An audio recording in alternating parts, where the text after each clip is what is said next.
God, I thank you for today. Appreciate you for giving us this moment to just come and have conversation about this beautiful continent we love. Thank you because we have been talking about issues and conflicts and everything that has been happening in Niger and other parts of Africa, Ethiopia, currently Sudan. God, we thank you because today we are going to figure out what are the ways forward, what are the solutions.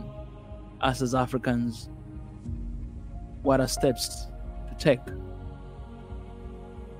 towards our one Africa and towards change that we desperately want and need for our people, for our brothers and sisters who are suffering right now.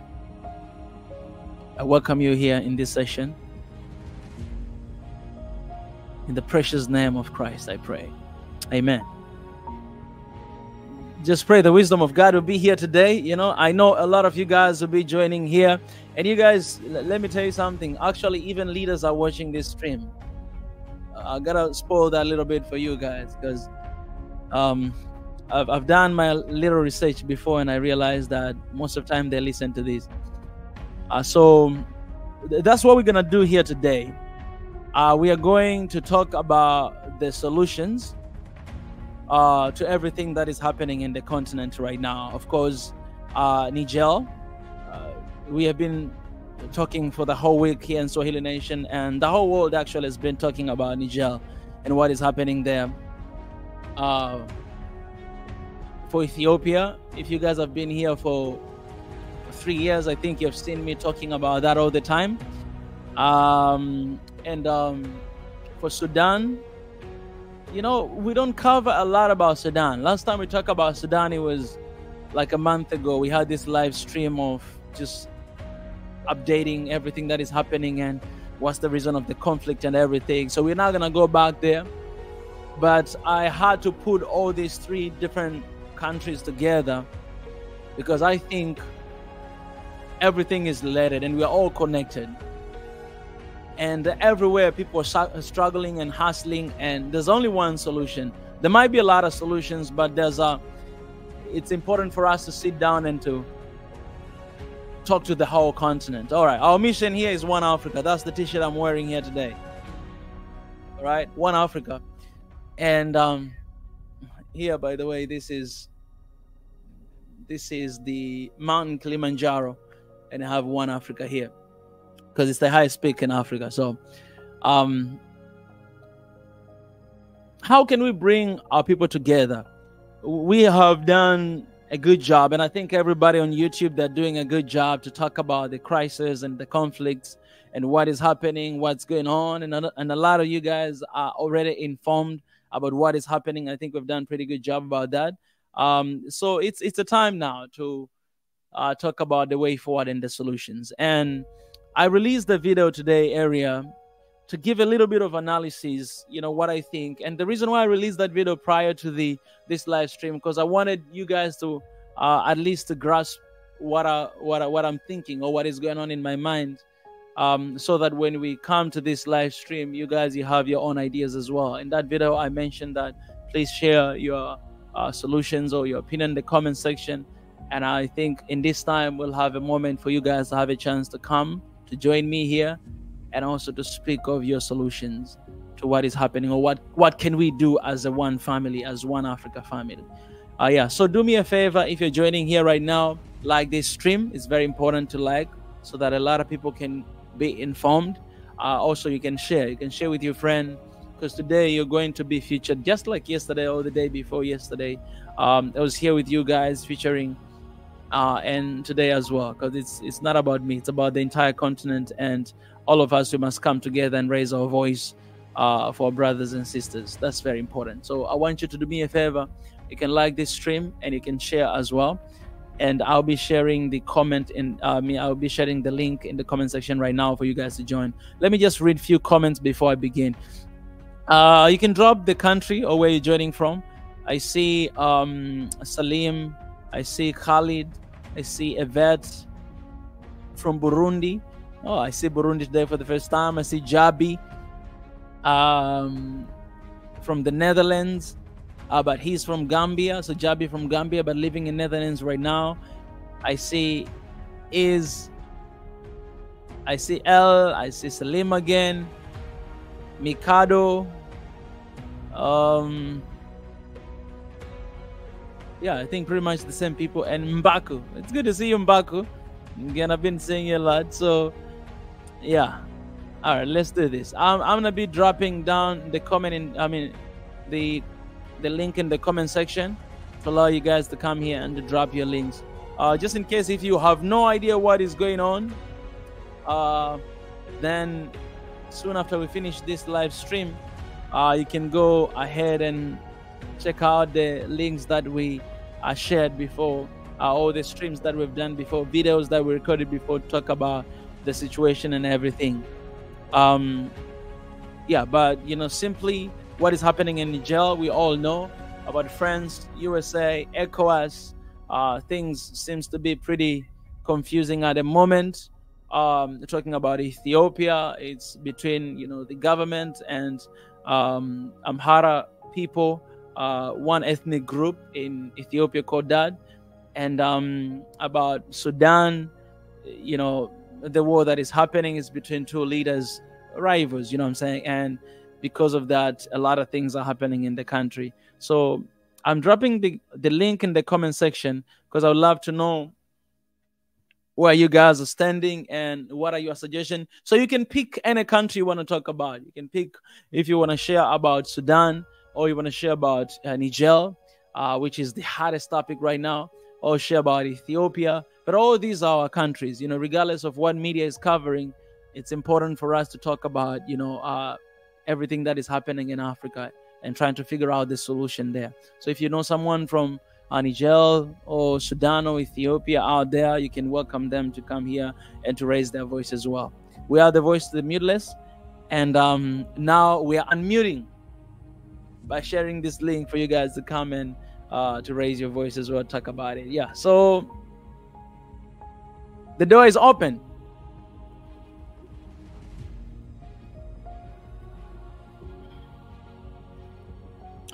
As I'm still waiting for you guys to tune in,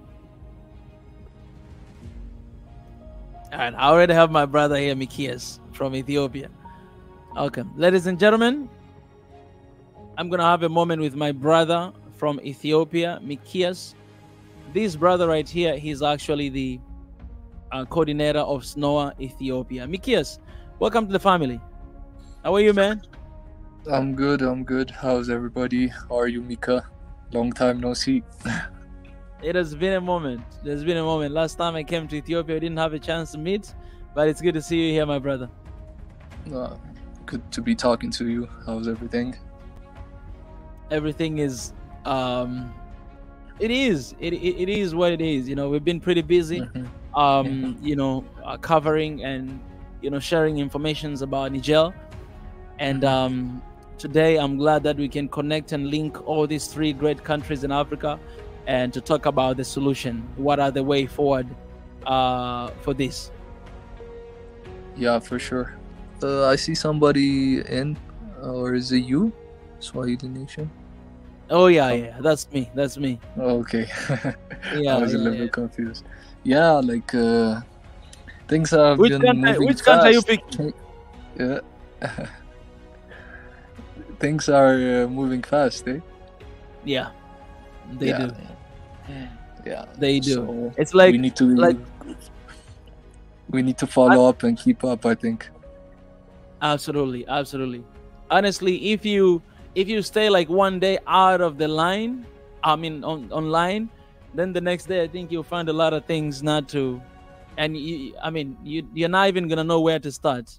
And I think that's one of the things that we are battling here, in SNOA, here at the office.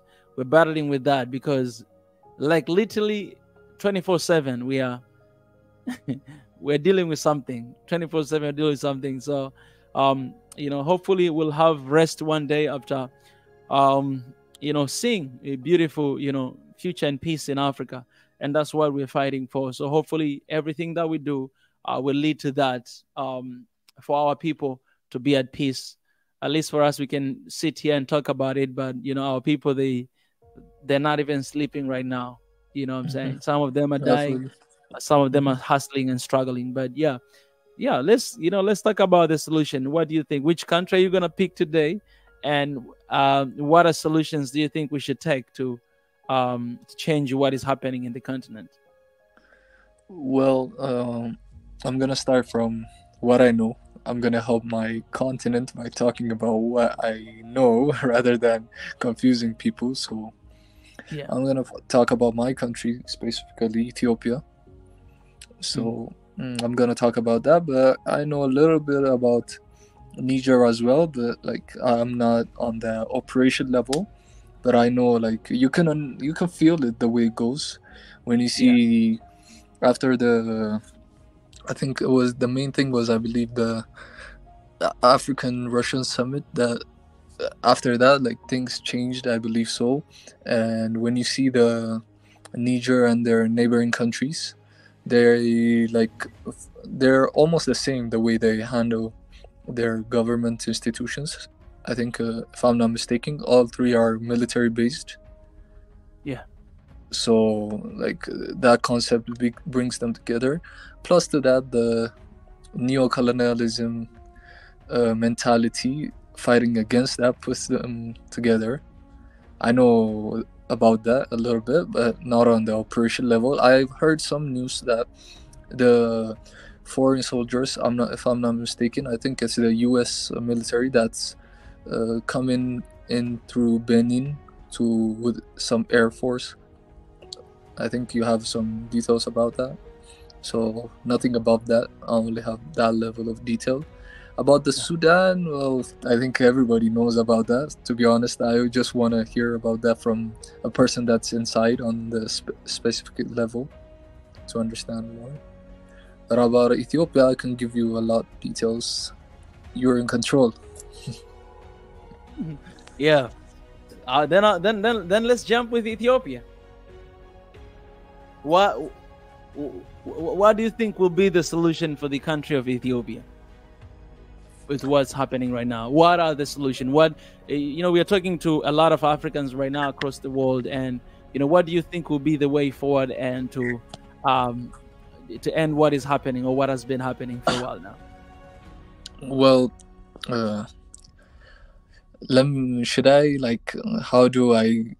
should I approach this with facts and details, or should I approach this with opinion?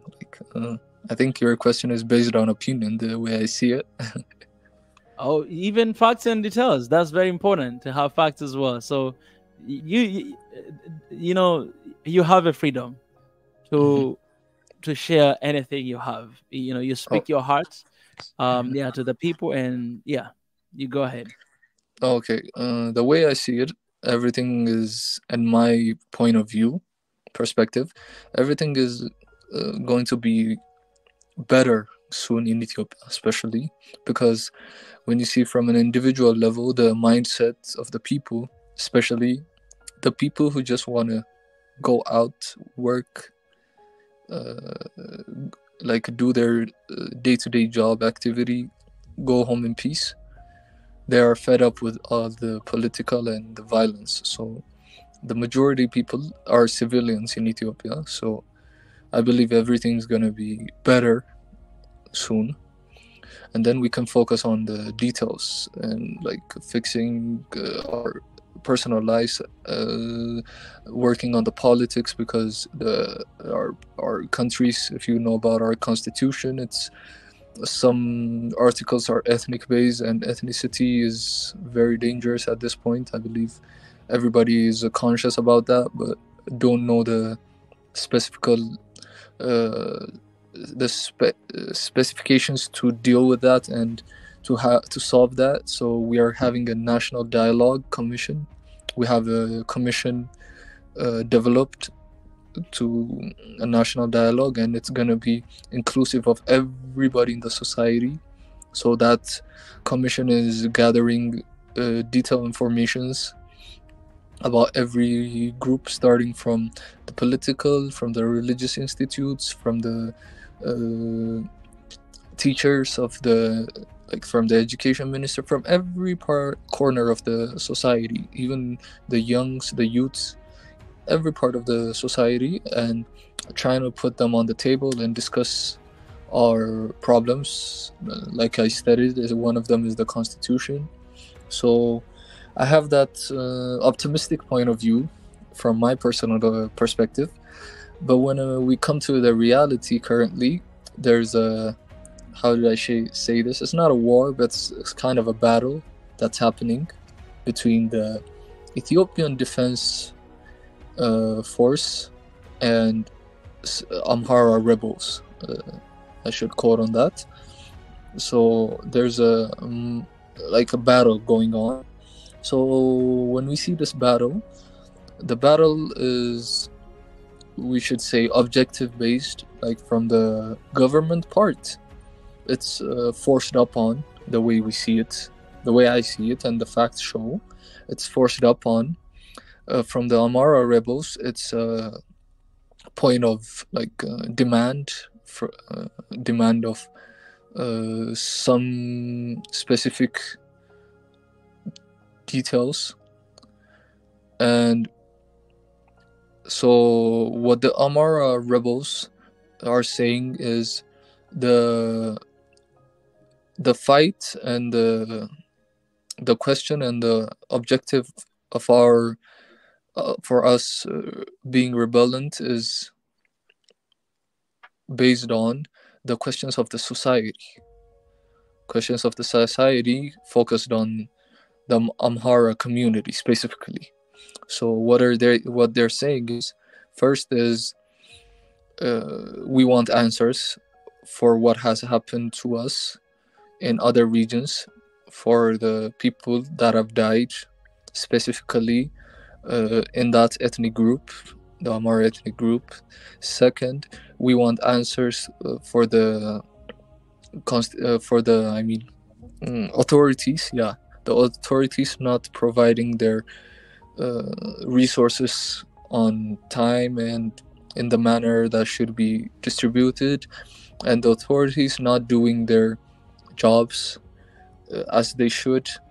So these are the questions that I have found. Plus to that, there are some land issues, because as the constitution states, Ethiopia is based on how did I say, regions. Yeah, regions. So some of the regions that, if you heard the politics, like for some details, let's say the Western Tigray region, as quoted by many elites and many journalists, and even the TPLF group. So those regions are questioned by both groups, the Tigray group and the Amhara group. So one of them is region issues. So I see 4 major issues on this. When we come to the battle happening right now, specifically when it's focused, and the details I have is the Amhara people as a people. Like I want you to separate the rebellious group and the people. In my perspective, the conclusion I have reached upon is the Amhara people have this like basic issues. Like, we want to be protected by the government, we wanted our resources managed by the government, and we want our region places. Like I said, the one that's real confusion, Walqait specifically is the name. So we want to have a conclusion on those issues, and we want the authorities to do their job. So this is the Amhara people's question, as I have done my research. Looking up above that, when we see the rebel group, as some of their leaders, should I say, show, is more than that. They want the seat of the head of state, like the federal seat. Yeah, so they kind of brainwash the people by saying, okay, we're gonna be rebellious, so we need a people's movement, so you're gonna be standing with us. So that raised a confusion. So when they talk to the people, there is the issue that we're fighting for you, but technically they're not. Their focus is on based on the seat of the state, meaning wanting the throne. So that's the research I have concluded. And when you see the people, the actors in this situation, you can find them very historically. They have a lot of history, as in taking away their resources, dismantling the Ethiopia. They have played a huge role. Their history shows they are very. They work even with some foreign institutes, as their CV shows. So technically, they don't care about the people. Is what I conclude. They're just using the people to get to their point. Technically, the people have suffered so much that they have a trigger that is emotionally based. So they want to make the government look as the bad image. Like, because if we go against the government, it's the government that's doing all the bad things. Technically, they're the ones that are manipulating the resource. There are even documents that have been found that this rebel group is the one that's been hijacking the fertilizers for the people, for the farmers. But when you see their reports, is the government is not distributing the fertilizers. You see, like, for us to come against the government. So that's one of the conclusion. So when you look at the wide scope, they want to even blackmail the National Defense Force, because once you have a bad image on that, you can go up against it. So they're giving it different name tags by making the National Defense Force blackmailing it for ethnicity, saying that it's ethnic focused. But when you look into the details, it's not, to be honest, because Ethiopia is Ethiopia. Nobody, about Adwa, because nobody, even if you have internal problems, it's the National Defense Force. You don't go against that.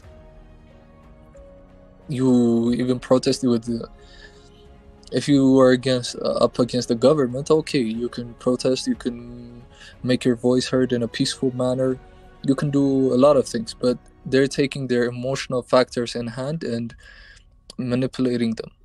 So the thing I want to conclude is this rebellious group is funded from outside by internal, how do I say, treasury, what's the called, like a person that goes up against his own country. I forgot the word. Treason, right? I think. Yeah. So, with some of them without knowing, and some of them with knowing, willingly, are going up against their own country. Currently, as if we're talking right now, a lot of the places that were in control of this rebel group, it's even their own region. The sad part is they didn't even go wider than their own region, to be honest. Have the National Defense Force the government has stated a state of emergency, so they went in quick. They have freed some areas. They have catch some of the rebel group forces. Some of them are out on the jungles and stuff like that. They have went out. The people are free. When the people are asked, they're working with the Ethiopian government and with the National Defense Force. So everything is falling into place. God bless. Luckily. But when you see it, it's very hard, because as an Ethiopian, it's hard. Treason is very bad, because our history doesn't show that. Yeah, it has happened, to be honest, but the scope right now is very hard to sink in, I should say. But it is what it is, though. That's what I say. If you have any questions, you don't understand. Well, one of the things I have somebody Mikado join here. Thank you for joining. I'm gonna give you a chance just in a moment.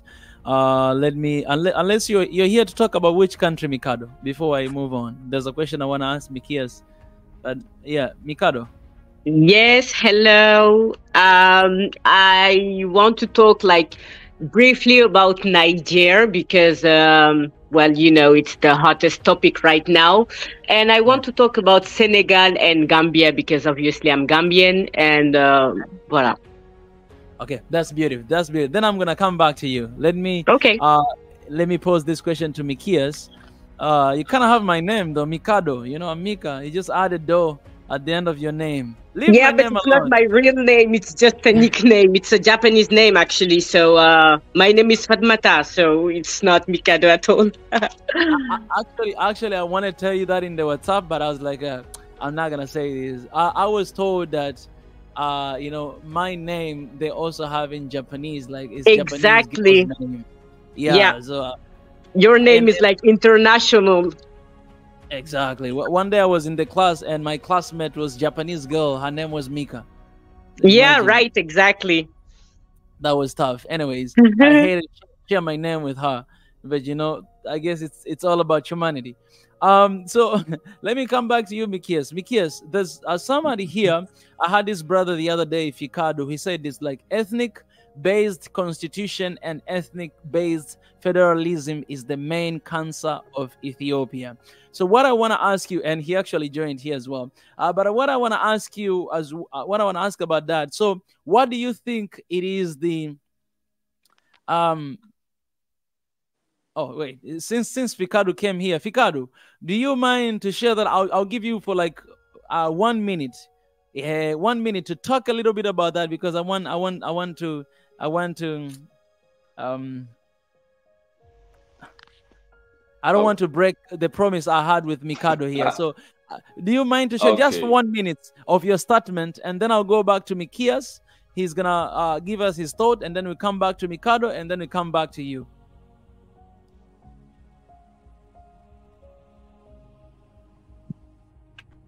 Yes, Fikadu?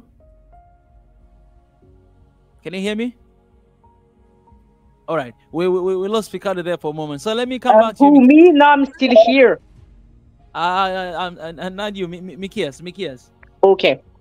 Okay, let me come back to you, Mikias. So Mikias, based to what Fikadu said, ethnic-based constitution and ethnic-based federalism is the main cancer of Ethiopia. I think this is something that we are aware of.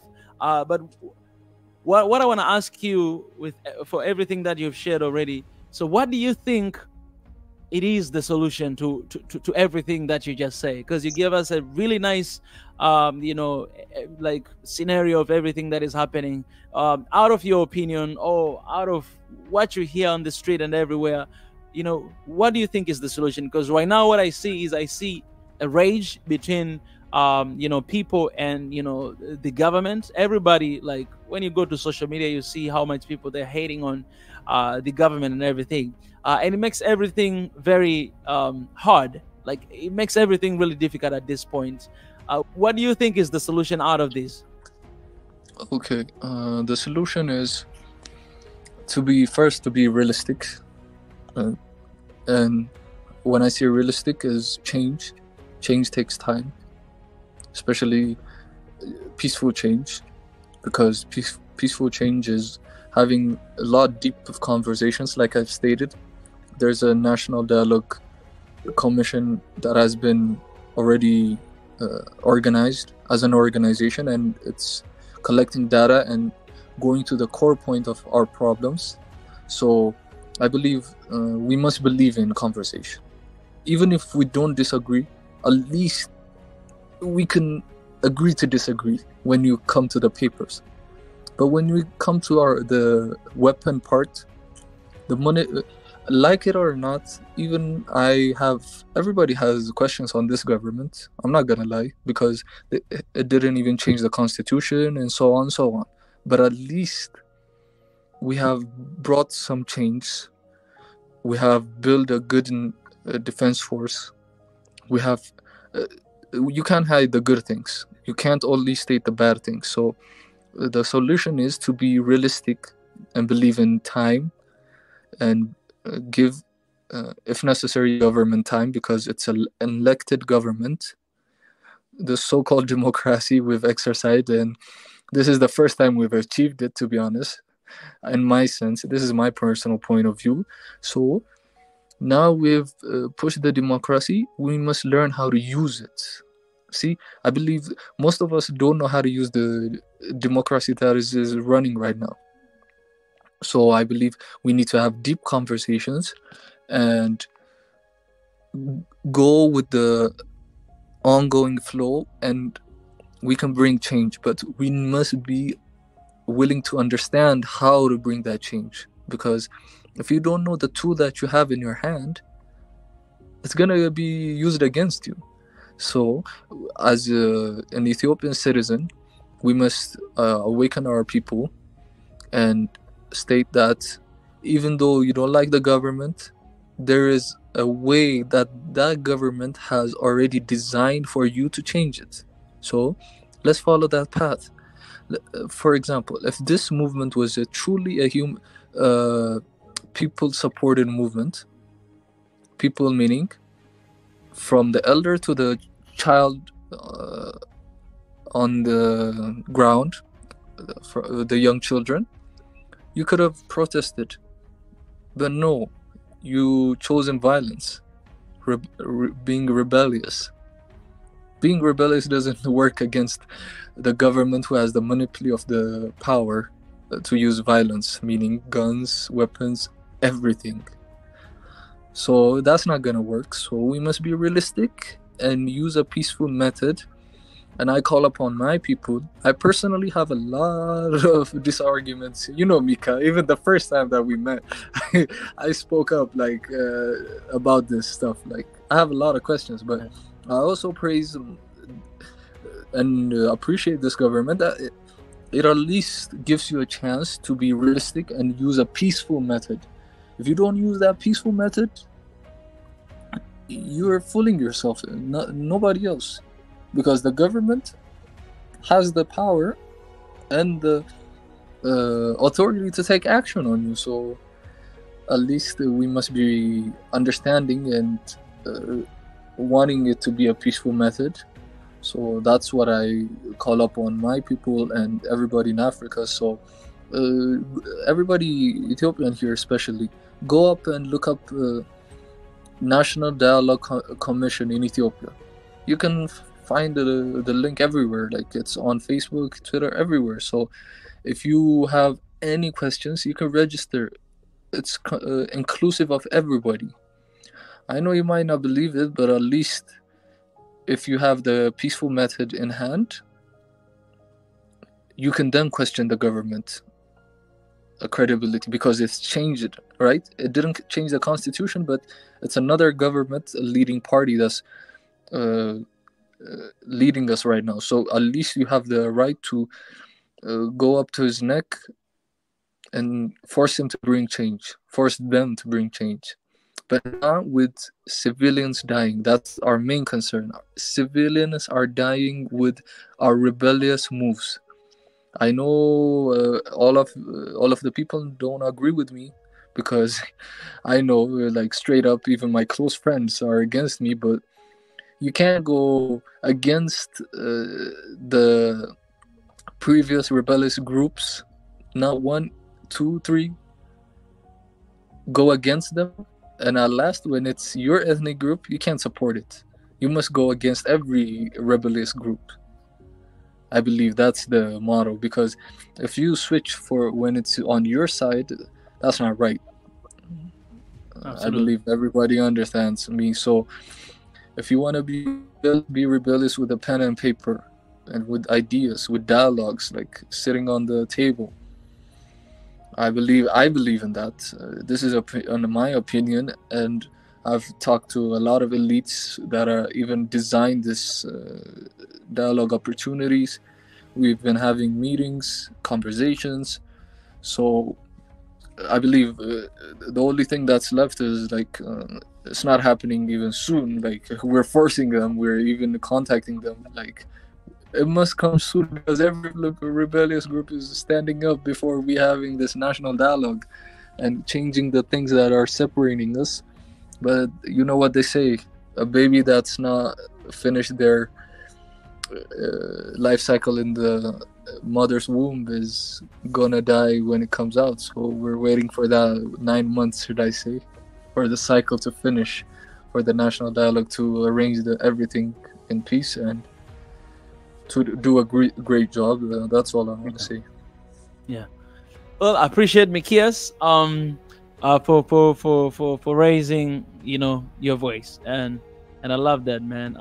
I love what you say. I think, yeah, you're a leader, man. You're a leader. So so much wisdom into that. For now, let me go to Mikado.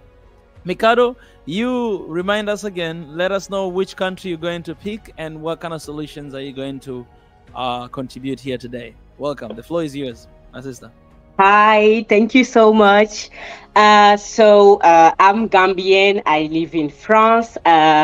I would like to talk to the Niger situation, but more as a fine solution. I was talking with my mom, and I was saying that today we have Mali, Burkina Faso, and Niger who took like the lead for the sovereignty of their government. And as African from the diaspora and who is 100% with the coup leaders, I think that we have to do more than, having this conversation. We have to involve financially to help them to grow with all these sanctions, because the sanctions are not helping.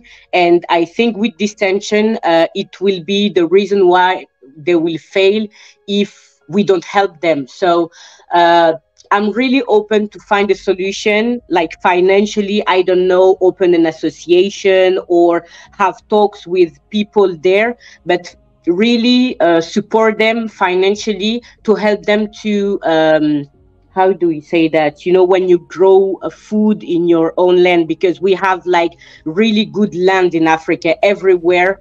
Big part of a lot of countries are arable. It's like where you can grow, fertility. The soil is really fertile. You can grow food, and if they have the autonomy themselves for food, this movement will grow. They will have really good government, and they will be able to bring this new era of completely free countries. And that's the main idea for Niger, Burkina Faso, and Mali. So that was the idea. I really hope that they will continue into this line of freedom. And to join a little bit what the previous guy said, we have to understand that ethnicity is the identity of Africa. We have ethnicity everywhere, and we have to support no matter what the government. For example, if it's, in Gambia, if it's a Mandinka and I'm like Sarakule, I have to support them, because even if it's not the same ethnicity, we are still one. Now we have that the country are designed the way they are because of colonization, and the border were traced the where it is now, and we have to work with that. And every other ethnicity is a brother. It's a big family with some differences, but we are still one, and we still have to work with each other. You have how do you say that, weaknesses and force in every ethnicity, and we have to use every forces to build the country the best way possible. So that's the thing for all the African country. We have to grow our own food. We have to use our own land for our advantage. And with that, when people are not starving, they are able to think. So that's the main solution for me. And I'm sure, and I'm like 100%, like we have to, as diaspora living abroad, we have to help them to reach that point. Because if we're sitting here just giving advice and supporting them, it's really good, but it's not enough. It's not enough. We have to do way, way more. And to do more, it's support them financially. So I'm really open to have like any, I don't know, association or something else to, be able to support them.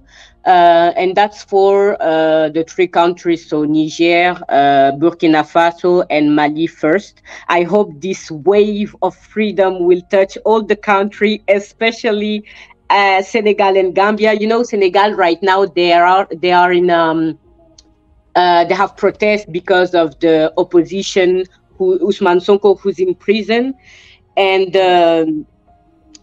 he's in prison right now. So people are dying to make him free because he is in prison for no reason. Macky Sall, the actual president, is the best slave of the European and America's organization. And we have now like this situation. People are dying. Police are mistreating the whole youth of Senegal. And I'm afraid that because of that, the opposition will not be able to be candidate to the presidency. And then, so you will have like a new, I don't know if you use that, but in France, we have like the France Afrique, which is the French African government with this, with the money, the France CFA. And all these institutions, European, American institutions that have like all the power in Senegal. So we are fighting this, and we are trying our best, to get free this man. Even if he's not like the solution, he is the best at now. He has good ideas to nationalize companies, and to use the money that's the country have, to use it on the country. And Senegal have a big potential because they have really people are going to school, they are studying, they have master degrees and doctorate, PhD, and so the country have a lot of potential. We have to exploit that to the advantage. And about Gambia, Gambia is actually peaceful, but they have a lot of problem inside. So it's the same problem as usual, the corrupt government, and the country have some money, but they're not using for the best topics. So, for example, a lot of food in Gambia comes from outside of Africa. We have a lot of Turkish food. We have a lot of food from the Netherlands, where we can grow our own food. And the food that is import from the outside is not good at all. It's full of chemicals, it's full of products, and the Gambian mentality is like, oh, because it's from the Europe, it's the best. But it's not the best. Actually, the best is to eat your tomatoes, your cassava, your rice, the best is out in our land. So we have to change that mentality, because if you want to grow your country, but you don't have good food, everyone will be sick. That you don't have like good hospital and good medicine. So you have to firstly have good essential, which is food, water, and then you can grow the country and build the economy and industrialize the country and do so until you have a really good advancing country. So that's my topic for now, and I hope for other country, as I said, grow your food. For me, the solution for Africa is in growing our food.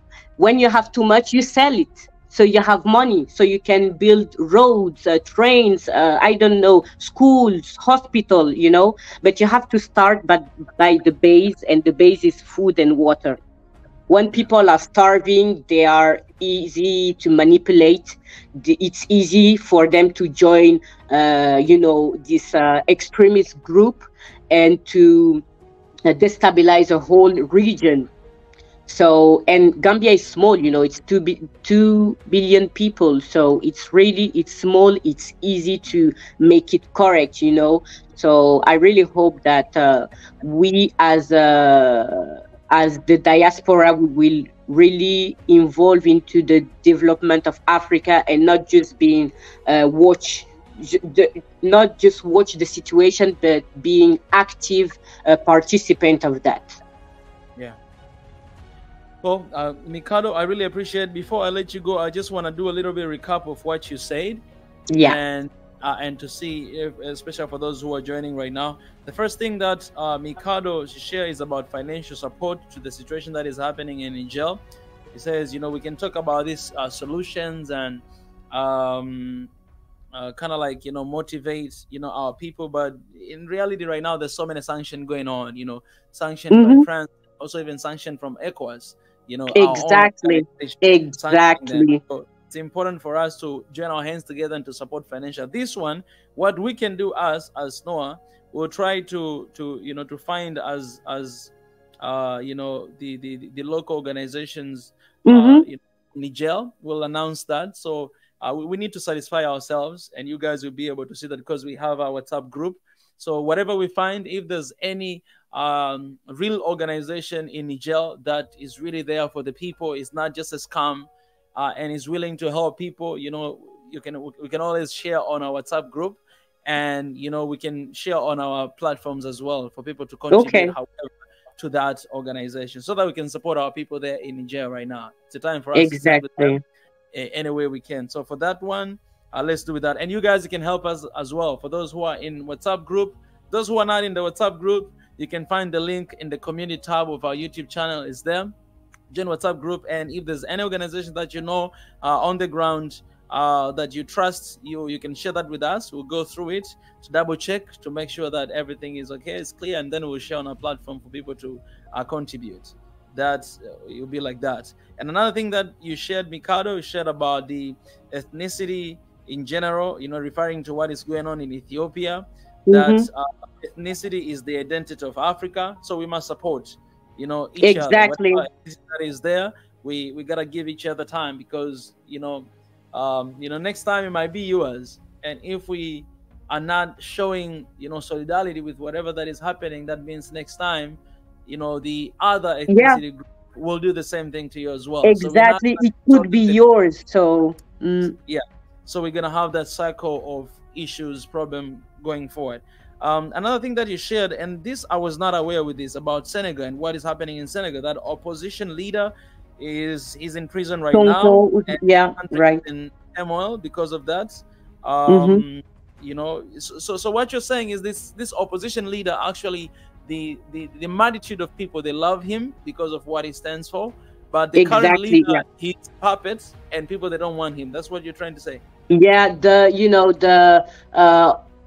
EU, France especially, EU and America, they don't want to hear about someone who want to nationalize companies and take their own responsibility of the world. And he is the one who's sharing that, who want to So he is actually in prison for that. They try. So at the first, they try to.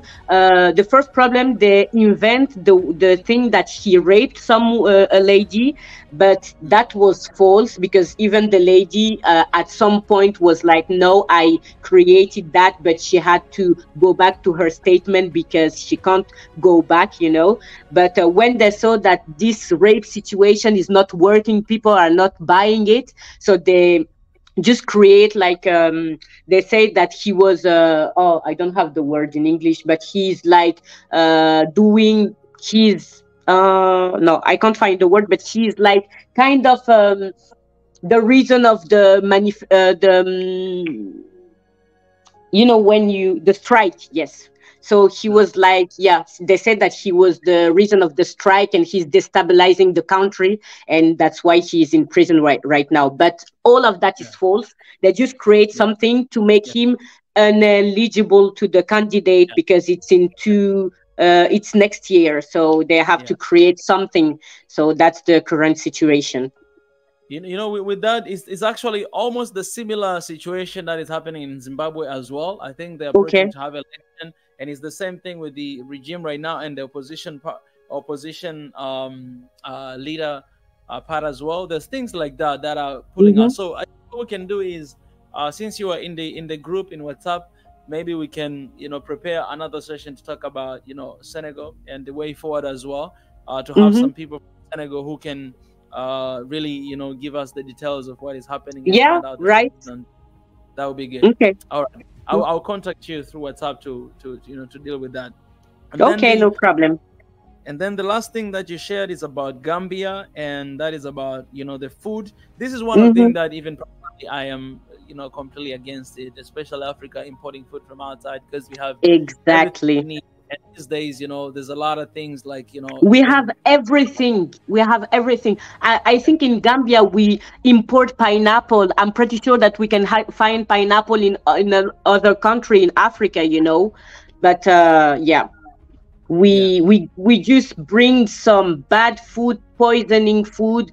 People are already sick, and they're bringing bad food. You know, bad food is the reason why you get sick. You know, if you have good food, you take example for Japanese, they have like this really pure vegetable and fruits that they grow in their own land, and they have this really good food based nutrition. So they have a lot of people who live above 100 and some years, you know. So if you have good food, you're pretty sure that people will be in better shape, and then you can go to start to industrialize and to do other stuff to make your country better. But we're not there first. So yeah, absolutely. You know, usually when you import food, you actually kill the agriculture industry. Exactly.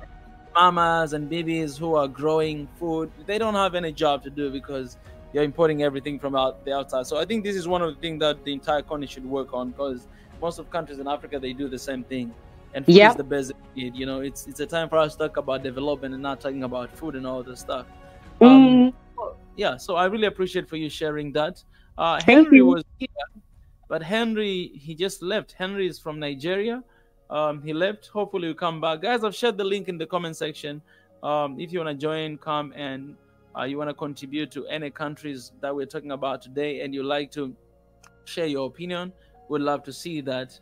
Also, our brother Fikadu from Ethiopia was here, but I think internet has been kicking him out. I'm just going to read his comment, and Mikias, you let us know what are you thinking about that as well, because I think this is what he wanted to share, but I think internet is not really stable where he is at right now. It says, corruption, nepotism, exclusion, injustice, and unequal distribution of national resources are indicators of bad governance experienced in Ethiopia. The solution is to bring good governance. So, according to Fikadu, he says, all these issues that are happening that we're talking about, the solution for him is a good governance, because he feels like, you know, there's no good governance right now because of all these outcomes that we see happening in the country. The issue is that, according to him. So yeah, good governance. I would like to know what you think about that, and how can we bring that? Yeah, like I agree, to be honest. He's right. Especially, like I said, after the what's it called, change time. Yeah, we sounds better in Amharic. So after the change time has come, after the current prime minister was stated as prime minister of the past regime. It was a peaceful passing of the prime minister title to him, and then came the election, and things started being stable because the election proved that he was stated as in the right manner, should I say. So the governance under him has been questionable due to different factors. One of the factors is the Ethiopian constitution being an ethnic-based and region-based. Resources have been manipulated based on that. It's very hard to explain this in English, but regions have very high power, even to because they technically run that region. The governance has like almost full control of that region, if not necessarily called upon for the federal governance. So if that region is manipulating and doing using their resources for misusing them for personal authority, selling it to outside foreigners, even we know a lot of things that have happened in different regions, like even it's too much to talk about personally. So it's bad governance for sure. But when you see about the bad governance, one of the reasons is I believe we must ask for personal, we must ask ourselves in a personal manner, like, what have I done? Like, when you see somebody stealing, do you report? Personally, at this time, most of the people don't, because they feel like they're gonna get beat up or done some by the government. They have too much power. Everybody has fear inside of them. So I believe that is one cause. The other one is the bad governance. Before you share the other one, I would like to give a chance to Henry, because he was here and I was supposed to give him a chance, and I know where he is at right now. Henry is in Malaysia right now. It's early in the morning. Is it 3 a.m. there right now, my brother? 3:30 a.m. All right. So you go ahead. You go ahead so that we can, leave you to rest. All right. Greetings, everyone on the platform. What's up, brother? 30 a.m. here. So I'm sorry and thanks for you have given me to speak tonight. Actually, I wanted to add light to what the lady, I've forgotten her name, that just talked about Senegal and the rest. I think it's not just, I'm not here to talk about a particular country, but I'm here to talk about Africa as a country. Because if you go around Africa, there is no country in Africa that is not facing one problem or another. That's the truth. But although that their problems are on different degrees, so they are on different degrees, facing one problem or the other. So let me talk about Africa in general. If possible, we can have a way of getting Africans, most especially from the ECOWAS states, to go to the capital of their country and demonstrate with placards requesting that all the African nations should be free. So they can choose a particular day. If it's on the 20th, they say, okay, on 20th this day, all African youths, a number of them will march to the capital of each of the ECOWAS states on the same day and demonstrate with placards requesting that ECOWAS should free Niger. They have a lot of struggles they are facing. If we do that, that will help, so that even if they are not here, they will not see that even the ECOWAS states, their citizens are protesting. Because if the citizens of the ECOWAS states are relaxed, then the government of the ECOWAS states will now be able to, they will think that maybe our citizens are in support of what we are doing, and then they want to move on. So we need demonstration in all ECOWAS states, peaceful demonstration. So if how we can organize that so that they can hear our voice, that we the African youth are not in support of what the ECOWAS states ECOWAS leaders are doing. We are not with them. Whatever they do, they are on their own. Understand that we believe that the people they want to go and fight are our own blood. You know, so with that already, when we have done that, we have already sent a message out. It might not seem big, but it will go a long way. You know, it will raise a lot of discussions among the people at the top, which is true. Understand? So if we begin to do that, we pick a particular date, maybe 2 times in a month. We choose dates where people can go to just the capital cities of the ECOWAS states only. Like in Nigeria, they go to Abuja. In Ghana, they go to Accra. Just like that. It's not going to be a nationwide something. Just the capital cities of ECOWAS states and demonstrate. So when we start doing that, we now request for them to lift every sanction on Niger. That will be one of the things we will be written on the placards, that Africa has suffered enough to face sanctions. No matter what the case may be, Africa has suffered enough from the history of the world.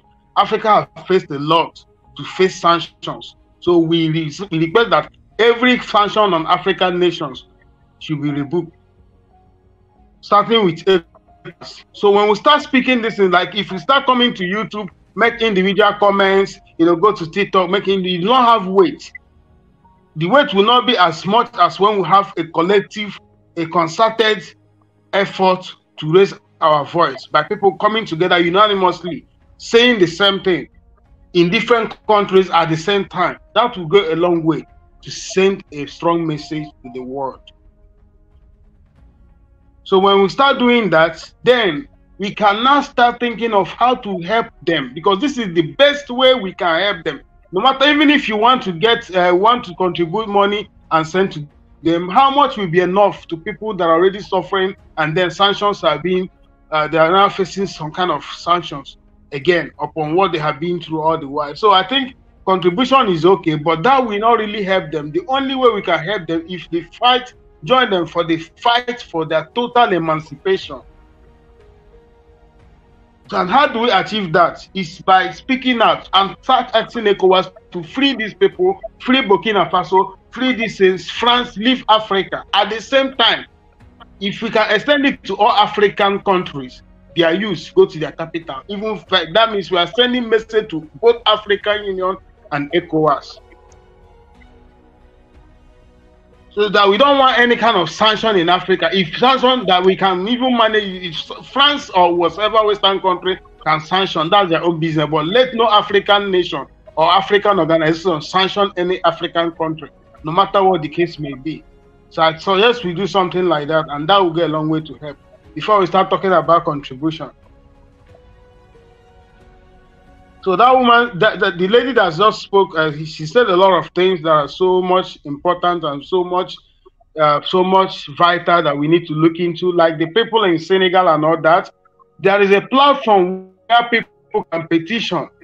Do you understand? So if you can get hundreds of thousands of African youths to sign a petition online, to start that petition, we start nailing them one after the other. All the people that are oppressors, all the leaders who are oppressors in Africa, we start petitioning them one after the other. And African youth will be unanimously signing those petitions. The world will be seeing that. Even the opposition in that is the one they say it's locked in, we petition the current government. African youth will sign, and the world will see it. Once the petition reaches up to 150,000 signatures, it's approved already. The world government will take up the case. It's something that happens. So we as African youth can come together, think of how to get that petition done. We petition the government in Senegal for what they are doing to the opposition. Petition certain people that need to be petitioned, then send it out for African youth to start signing. So when we can sign up to 150,000 African youth signing for the same petition, United Nations will take up the case. They don't have a choice. It's a law already.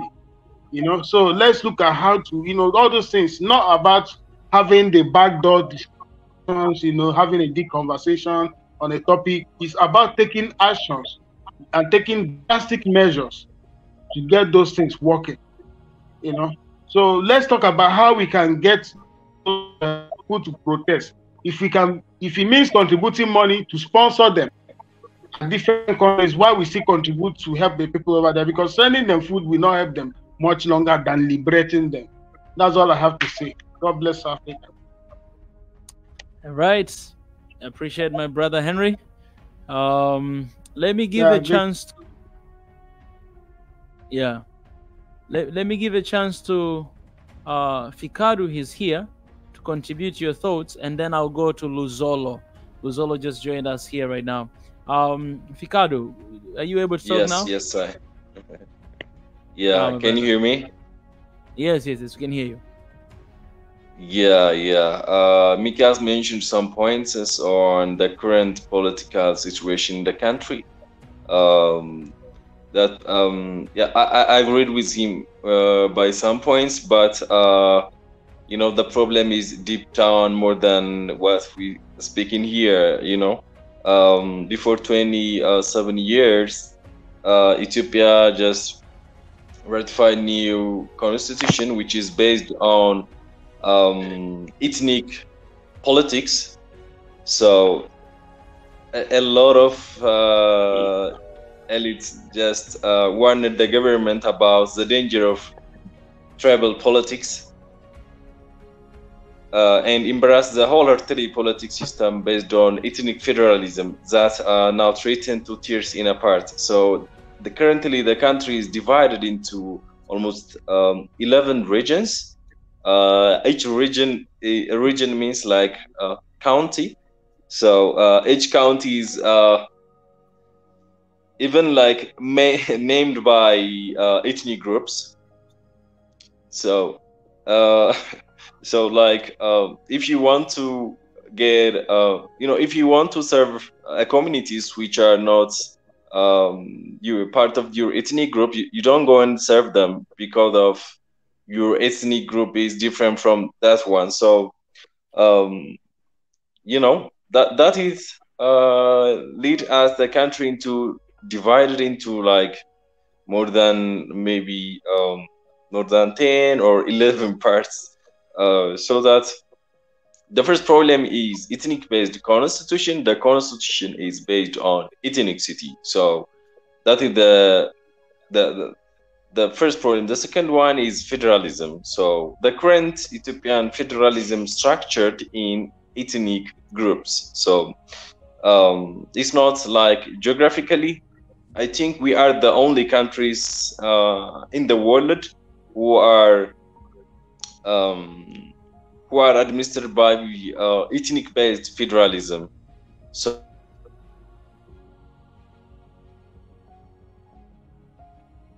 Fikadu, we lost you for a moment there. As we're waiting for Fikadu to come back, I'll give a chance to Luzoro. Hey, by the way, for something that Henry, you said, we are actually preparing a petition. We are preparing a petition as SNOA-F Africa. We are preparing a petition. We'll be sharing with you guys, and we'll be sharing on our social media very soon. It's something that we actually spoke about it yesterday for the another time, but we already spoken about it. I believe it was if it's not the end of last year or someone like that, but it's different kind of petition because we demand for a One Africa right now, like as soon as possible. So very soon we'll be able to share with you guys that petition. And for those who are asking the WhatsApp group, you guys, you can find, you find it. That's good. If you go to community tab of our channel, right here is the channel. Okay, let me show you from home. This is home.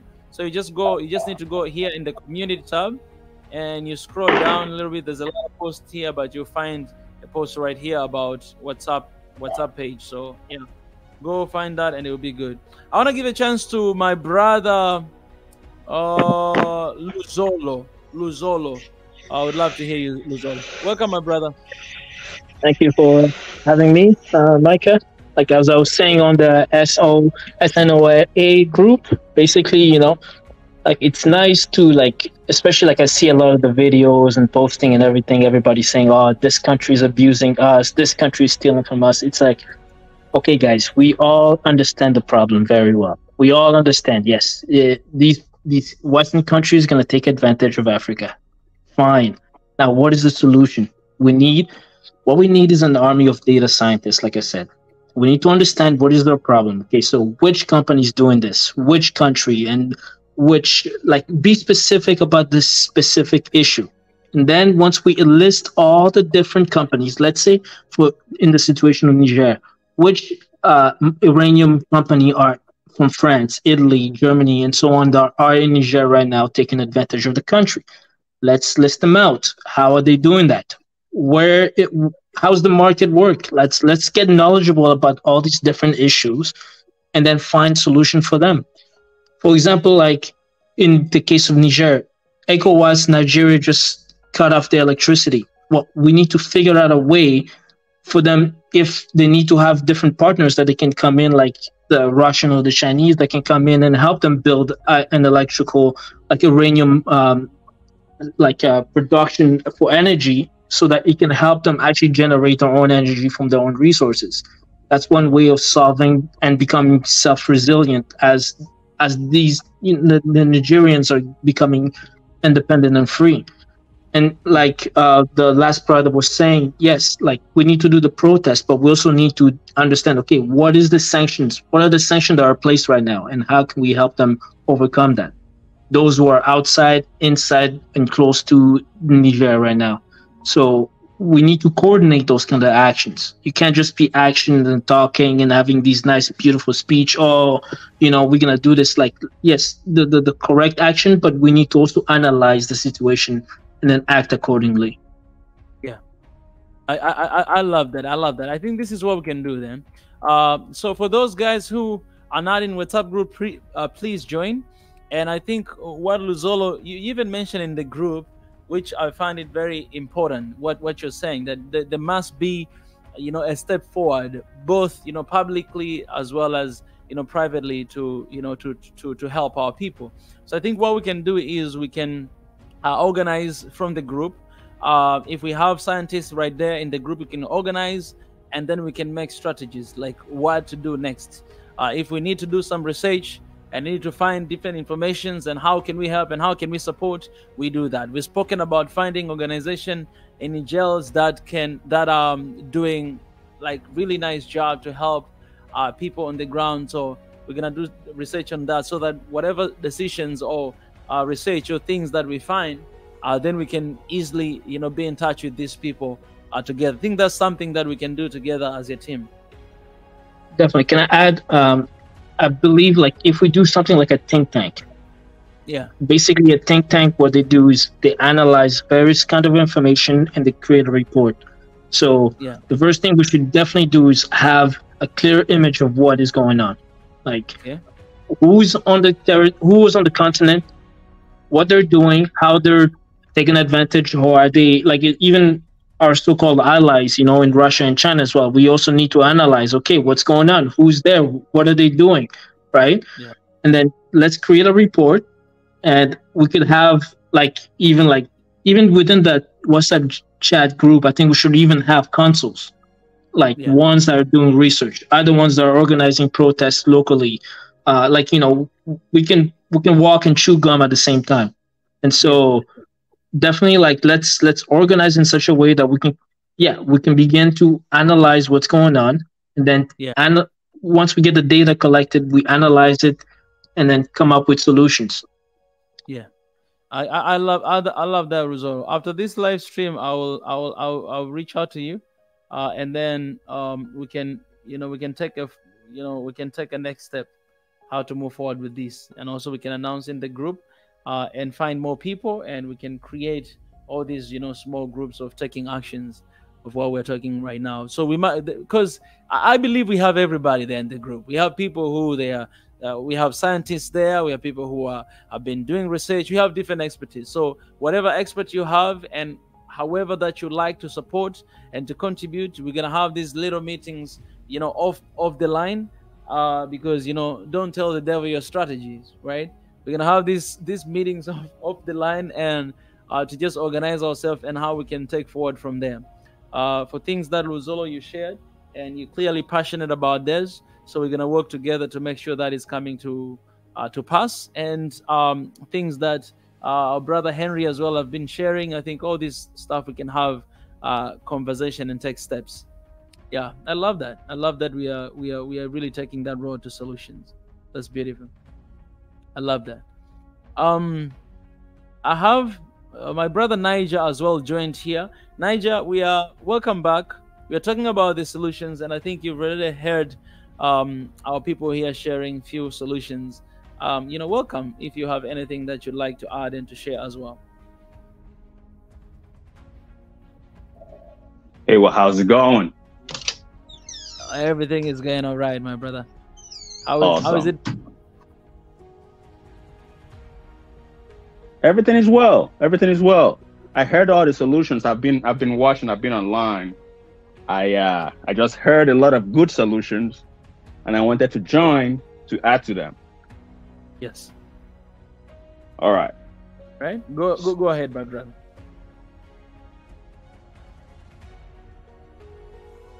Okay. So the last two guys, actually everybody, the lady from Gambia, Henry from Malaysia, and the last guy that just spoke, the protesting is a good idea. Data scientists is a good idea as well. Now, what I want to add to that, we need to form an organization. This is why I'm coming back to Africa.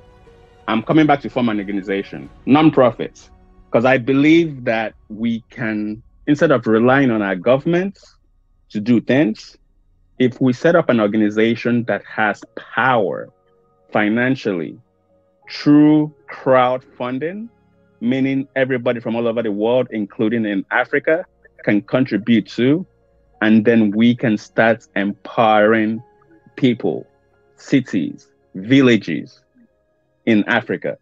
We can start teaching them how to do things, how to farm, how to manufacture, and then they can become powerful and they can start employing people, and then they can now become sustainable themselves. So that's what I think we should do. I think we should start a nonprofit that can help fund things that can help empower people. Also, I think we need to create an educational platform. This platform will have blue-collar jobs and white-collar skill training, not even jobs, skill training. For example, carpentry, plumbing, masonry, builders, whatever kind of situation it is, electrician, at a very low cost or free, that can help people all over Africa to acquire skills that can help them now go into the workforce and earn a living. Because if we are relying on everybody to get a college education, it's not going to happen. So we need to have an educational platform for the entire continent where people can learn almost for free, and then empower themselves, equip themselves with skills that they can then use to go into the workforce and make a living. So I think those two things, crowdfunding, and then something else I've been thinking about also on top of all this is to find a way to create schools that people can go to. I've been seeing this in Nigeria, and I don't know if they're doing this anywhere else in Africa, where in Nigeria, poor people go and pick up plastics all over the town, and the parents use that to pay school fees in Nigeria. So one, they're cleaning up the environment, two, we are recycling, and three, we're educating their children. So if we can use that same formula in other countries in Africa, maybe we can help educate a lot more people at a very low cost. We can use the money generated from the recycling to pay the teachers, and then we can keep the education going. And then the parents don't have to have money to send their children to school. And then at the same time, we're helping clean up the environment. So it's a win-win-win situation for everybody. So I have a lot of ideas. I don't want to give away my secrets in a public forum, Yeah. but I have a lot of ideas, but the main one that I'm gonna push when I come back to Africa in the next few months is crowdfunding, where my website will have different causes, different causes. So, for example, something happening in Tanzania. So, for example, Niger people, they need food right now. They need water. They need sanitary stuff, right? Then we're gonna have a crowdfunding for that specifically. Then when we raise the money, we'll find a way to take those goods to them in Niger. Whether we can go to Burkina Faso and then from Burkina Faso go into Niger. So things like that. In Ethiopia, go help the people in the tribe that is having difficulties right now. Find a cause for that. So just different activities like that. For by Africans for Africans, instead of relying on the government, because at the end of the day, the government can only do so much. And when we start working like this, when we start doing good, and the government sees us doing good, they're gonna wanna work with us. And when they start working with us, then we have more leverage to influence them. Because now we're just talking behind the scenes. We don't have any connection with the government. We don't have any connection with AU. We don't have any connection with ECOWAS. But when we start doing good as like USAID, right? That they're a non-profit, but because they're doing good, they can work with governments. So imagine if Swahili Nation becomes a non-profit like USAID, and then you're doing good, and the government wants to talk to you, they want to work with you, then you can communicate with them, then you can exchange ideas, then you can see what their challenges are, and we can meet somewhere and help fix Africa together. Because instead of right now, the West and the other foreign nations are influencing Africa leaders. How can we, African citizens, influence our governments and not just the West? So those are just some of the ideas that I have. Protesting is good. They do it all the time here in America, but it's not as powerful as I would like it to be. But what we need to do is find a way to partner, to work with the government, even though they're corrupt. But if we can get to their ears and maybe touch their hearts, maybe we can influence them. Maybe we can show them what's happening in the villages, in the ghettos, with the poor community in Africa, so they can at least know what's going on. So I don't want to stay here too long. Those are my ideas. Wait a little bit, Niger. What's up? All right, I wanna share with you something that perhaps you don't know. So, Swahili Nation. By the way, I'm not a YouTuber. I don't even call myself a YouTuber. This is just one of the ways or platform that we use to reach out to people. But it's actually an organization. We call it SNOA, Swahili Nation One Africa Foundation, and it is registered as a non-profit organization. We are registered here in Tanzania, where I am, and the plans that we have is to actually open as well branches across the continent of Africa. I want to have branches all over 54 different countries. Currently, we are already registered here more than a year right now in Tanzania, but we have branches that are not yet registered. For instance, in Ethiopia, we have Mikias here with us. He is the coordinator of the team of SNOA in Ethiopia. We have in Kenya, and we have a brother in South Africa, and also we are looking forward for other parts of Africa as well. So it's a registered organization that has departments and has different visions and goals. For example, one of them is I've been sharing here sometimes, like in 4 years, to have African media. That's why we call this SNN, Swahili Nation Network. That is going to be covering everything that is happening in Africa 24/7. Everything, nothing but about Africa. Right now, we're doing here on YouTube in very small capacity, but our vision is to have that African media in few years from now.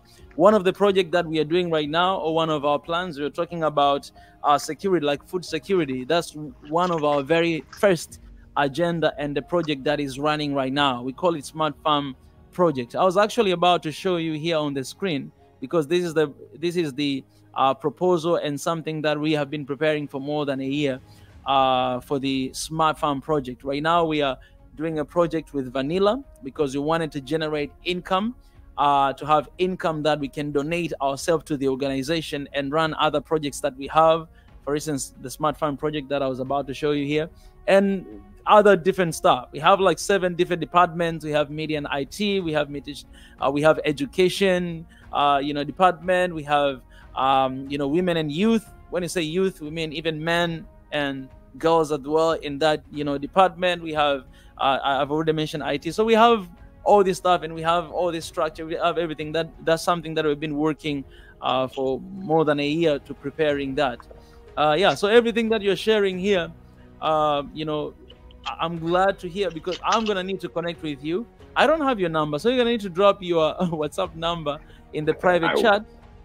So that we can have this conversation, and I'll be able to share with you some of the documents, at least to know, like who we are, and what we've been planning to do, what we did last year, and what we are projecting to do in coming years. So this is not just a YouTube channel. That's why if you join WhatsApp group, we call SNOA, Swahili Nation One Africa. So it's basically, our vision is for One Africa, and we are operating in the level of organization like that. Yeah, I love everything you just said. The smart farming is a brilliant idea to generate funds. The Vanilla to generate funds to do things. I also believe that we using media, which I plan to do. I plan to use media to grow my influence when I get back. See that? It helps with having an audience that have the same mindsets that can help fix causes. So like, I know you're a leader. I've watched some of your videos. I know you're a leader. When you were in Asia, you've been at this for a long time. This is not your first rodeo.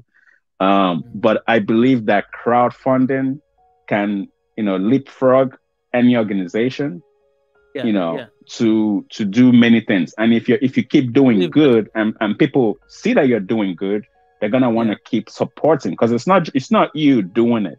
You're just the vehicle. You're just the vehicle that they're entrusting to do the work. So if you can show them that I'm actually doing the work, lives are changing, people's life are getting better. Like, there's a lot of solutions. I don't want to give my secret. I'm trying to hold back not to give secrets away. But for example, there's a technology for all the coastal, especially like Somalia, a coastal country.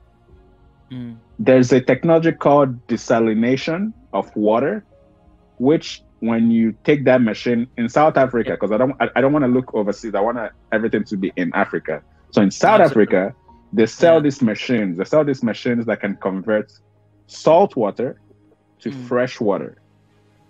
So it's called desalination.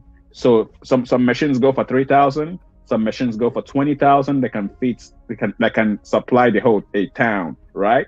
Imagine if we can raise money for people in droughts in Somalia, raise money to help them convert that salt water, which is rising right now. So we don't need all that water. We need to reduce that water.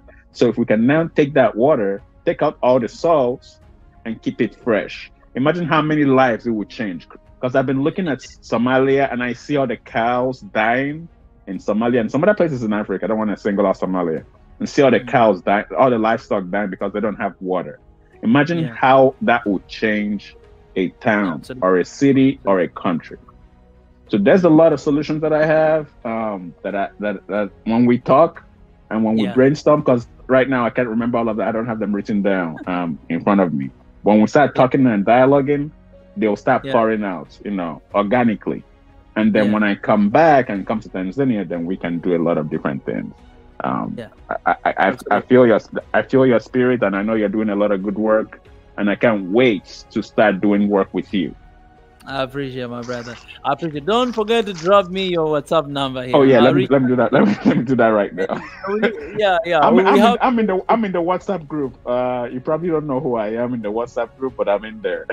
Yeah, I think you're invisible right there. So okay. I dropped it. I dropped it. So I start with +1, eh? Yeah, +1. All right. So I'll if you're in the WhatsApp group, then you can text me right there. You know Oh, yeah, my WhatsApp. I'll do that. I'll do that. I'll do that. All right. You hit me up. Yeah, we can brainstorm this, and yeah. I'll share with you. Yeah, we'll have nicer conversation. But believe me, I think it's gonna be simple. And my idea is also to be throughout the whole continent of Africa, with an organization. I have a name, but I can join. I don't care about names, and I can join Swahili Nation, and we can build from there. You're already doing something, so if I'm coming in, I can then just join what you all are doing. Absolutely. But we can have a platform where people can contribute to causes that they feel that is near and dear to their hearts. Because not everybody's gonna want to fund Sudan. Not everybody's gonna want to fund Niger. Not everybody's gonna want to fund feed children in Soweto. But whatever they feel like they want to join. But what I think was best is not aid. Aid is what America, France, and EU they've been doing. What's best is create an educational platform where people can learn low-level skill jobs up to high-level skill jobs. So low-level meaning plumbing, carpentry, and stuff like that. High-level meaning coding, graphic designs, and computer work, and stuff that will help them make money. And in this day and age, Africa is here now where we have technology. We have a lot of countries, not every country. A lot of countries now have fast internet, so we can use that to teach people how to make money online. Like, we can change lives. But if we keep waiting on the government for the government to do things, we're never gonna get anywhere. So until until people like you become presidents, then yes. But until then, we need to do it ourselves, and then find ways to get our foot into AU, find ways to get our foot into ECOWAS, find ways to get our foot into all of our federal governments all over Africa. It's easy. It's easy to network with these people. It's very easy. All we need to do is find one connection, build a relationship. From that one connection, find somebody else. From that one connection, find somebody else. And before you know it, we'll be on BBC, we'll be on CNN, we'll be on the national TV, and we'll be doing things. Don't worry. I don't want to say too much. We'll be on SNN. Our own SNN as well. SNN will then have presidents. SNNs will have presidents. SNN will have Senate. SNN will have business people featured on your platform. So my brother Niger, let me share with you this final thing before I let Mickey give his final remark, because he wanna get out of here right now. So what we did in this vanilla, because I did not give you the details of vanilla, but what we did, because we have been here for a while. We've been here for 4 years, but we registered the organization just 1 year ago. So few people that we never even met face to face. Like we call the team, people that we were always working together in this live stream and everything. We came together and we were talking about how can we generate income, because we didn't want to get aids from anywhere. We didn't want to ask money from anyone. But so we wanted to lead by an example. So few couple leaders, we came together and we said, you know what, we're going to give this amount of money and we're going to invest in vanilla. In the range of 1 year all the way, 1 year and 3 months, we'll be able to generate income of this amount of money. So literally some people, they give 1,000, other people they give 500. We gave different 7 people. We came together, we put our money together, we invested in that vanilla production. So right now here we have 2 different vanilla farms that are still growing, and at the end of the year, after 1 year and 3 months, we'll get our money. And in that money, we decided that 70%, us as a leader, 70% we are going to donate to the organization and the work and the plans that we had. And 70% is going back to the investor, and then 30%. Good. I was about to ask you. Opposite. Yes. Okay. I've been second that. So the first round, it was just for only leaders. So leaders, we said, okay, for us, 60% we're gonna get leaders, 40% is gonna go to the organization for the work that we have to do. And the second round, we included everybody and other just normal people. And at that time we changed. You say, you guys, you're gonna get 70% and 30% is gonna go to the organization, so that we'll be able to do the work that we have planned with our own money. So right now, that's what we're doing, because we did not have income, we did not get loan or aid from anywhere, but we invested our own money, and now we're waiting for those phases to complete, to have actually money and to continue to do the work that we are. I love that. I love that. We don't have to make money to drive Mercedes. We don't have to make money to drive BMW. Absolutely. We don't have to make money to build a mansion. That's not what the West is doing. The West is not doing. They're not making money in America to buy Rolls Royce and all that. They want to improve that country. These people are patriotic people, very patriotic people. They want to enhance their country. They understand that money is not the solution. Money is not the end cause.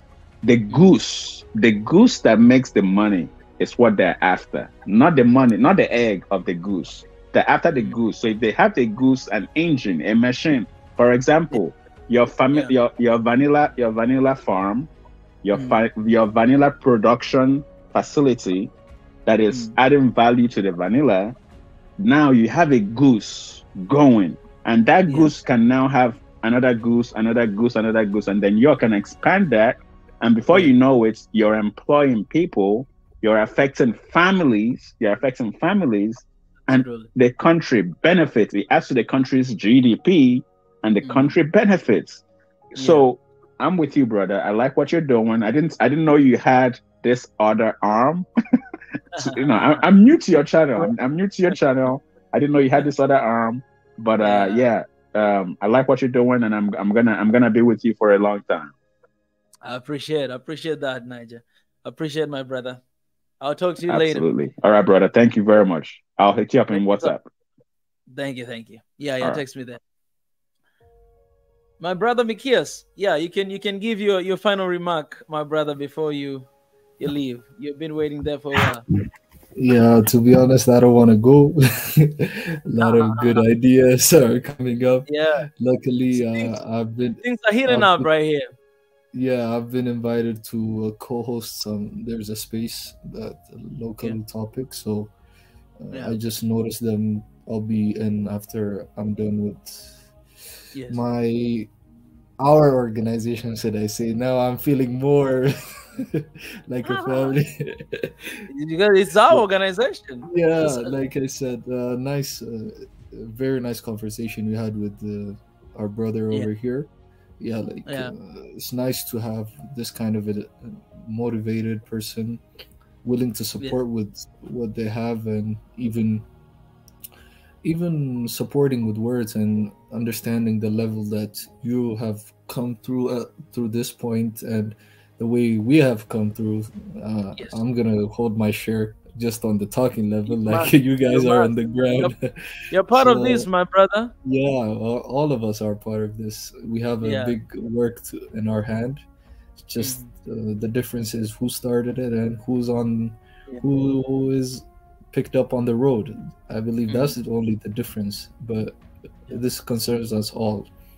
So it was a nice conversation you guys had, nice topics, and we'll keep in touch with our brother. So I just want to say, when we come back to our point, I think Busrat Fakadu is over here, so I think we might have a simple dialogue. So if I have something to answer before I conclude my my topic, I want him to go first, and maybe we can have a mini dialogue, go back and forth if any questions are raised up. So give the mic to him, and I'll be back. Absolutely.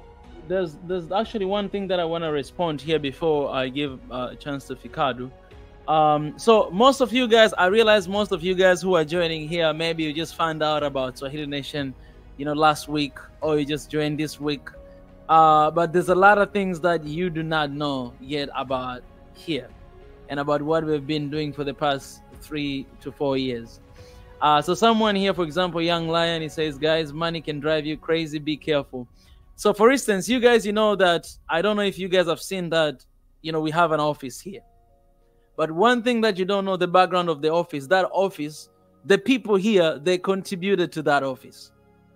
Last year, for so long time, we had, at that time, we had a GoFundMe page. And that, it was a suggestion that came from, it came from the team, that I think it's a time. So for instance, when I started with YouTube and YouTube and everything, for me, I was not even thinking about organization. I was not even thinking about registering and do all these things, you know, official. I was not thinking. I was just doing out of passion. I was like, you know, I'm just going to go there. I'm just going to talk.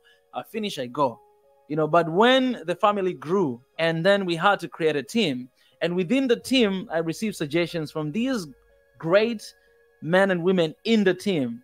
So I've never met these guys. Some of them, they're in the US, they're in Kenya, they're in Ethiopia, they're everywhere. Some of them right now, they're not here, they're not saying anything, but they are still following us. They've been part of this for a while. So they came and they say, you know what, I think we need to take things very seriously. We need to register this organization. So they're like, okay, Mika, go ahead and register. So I had to register organization.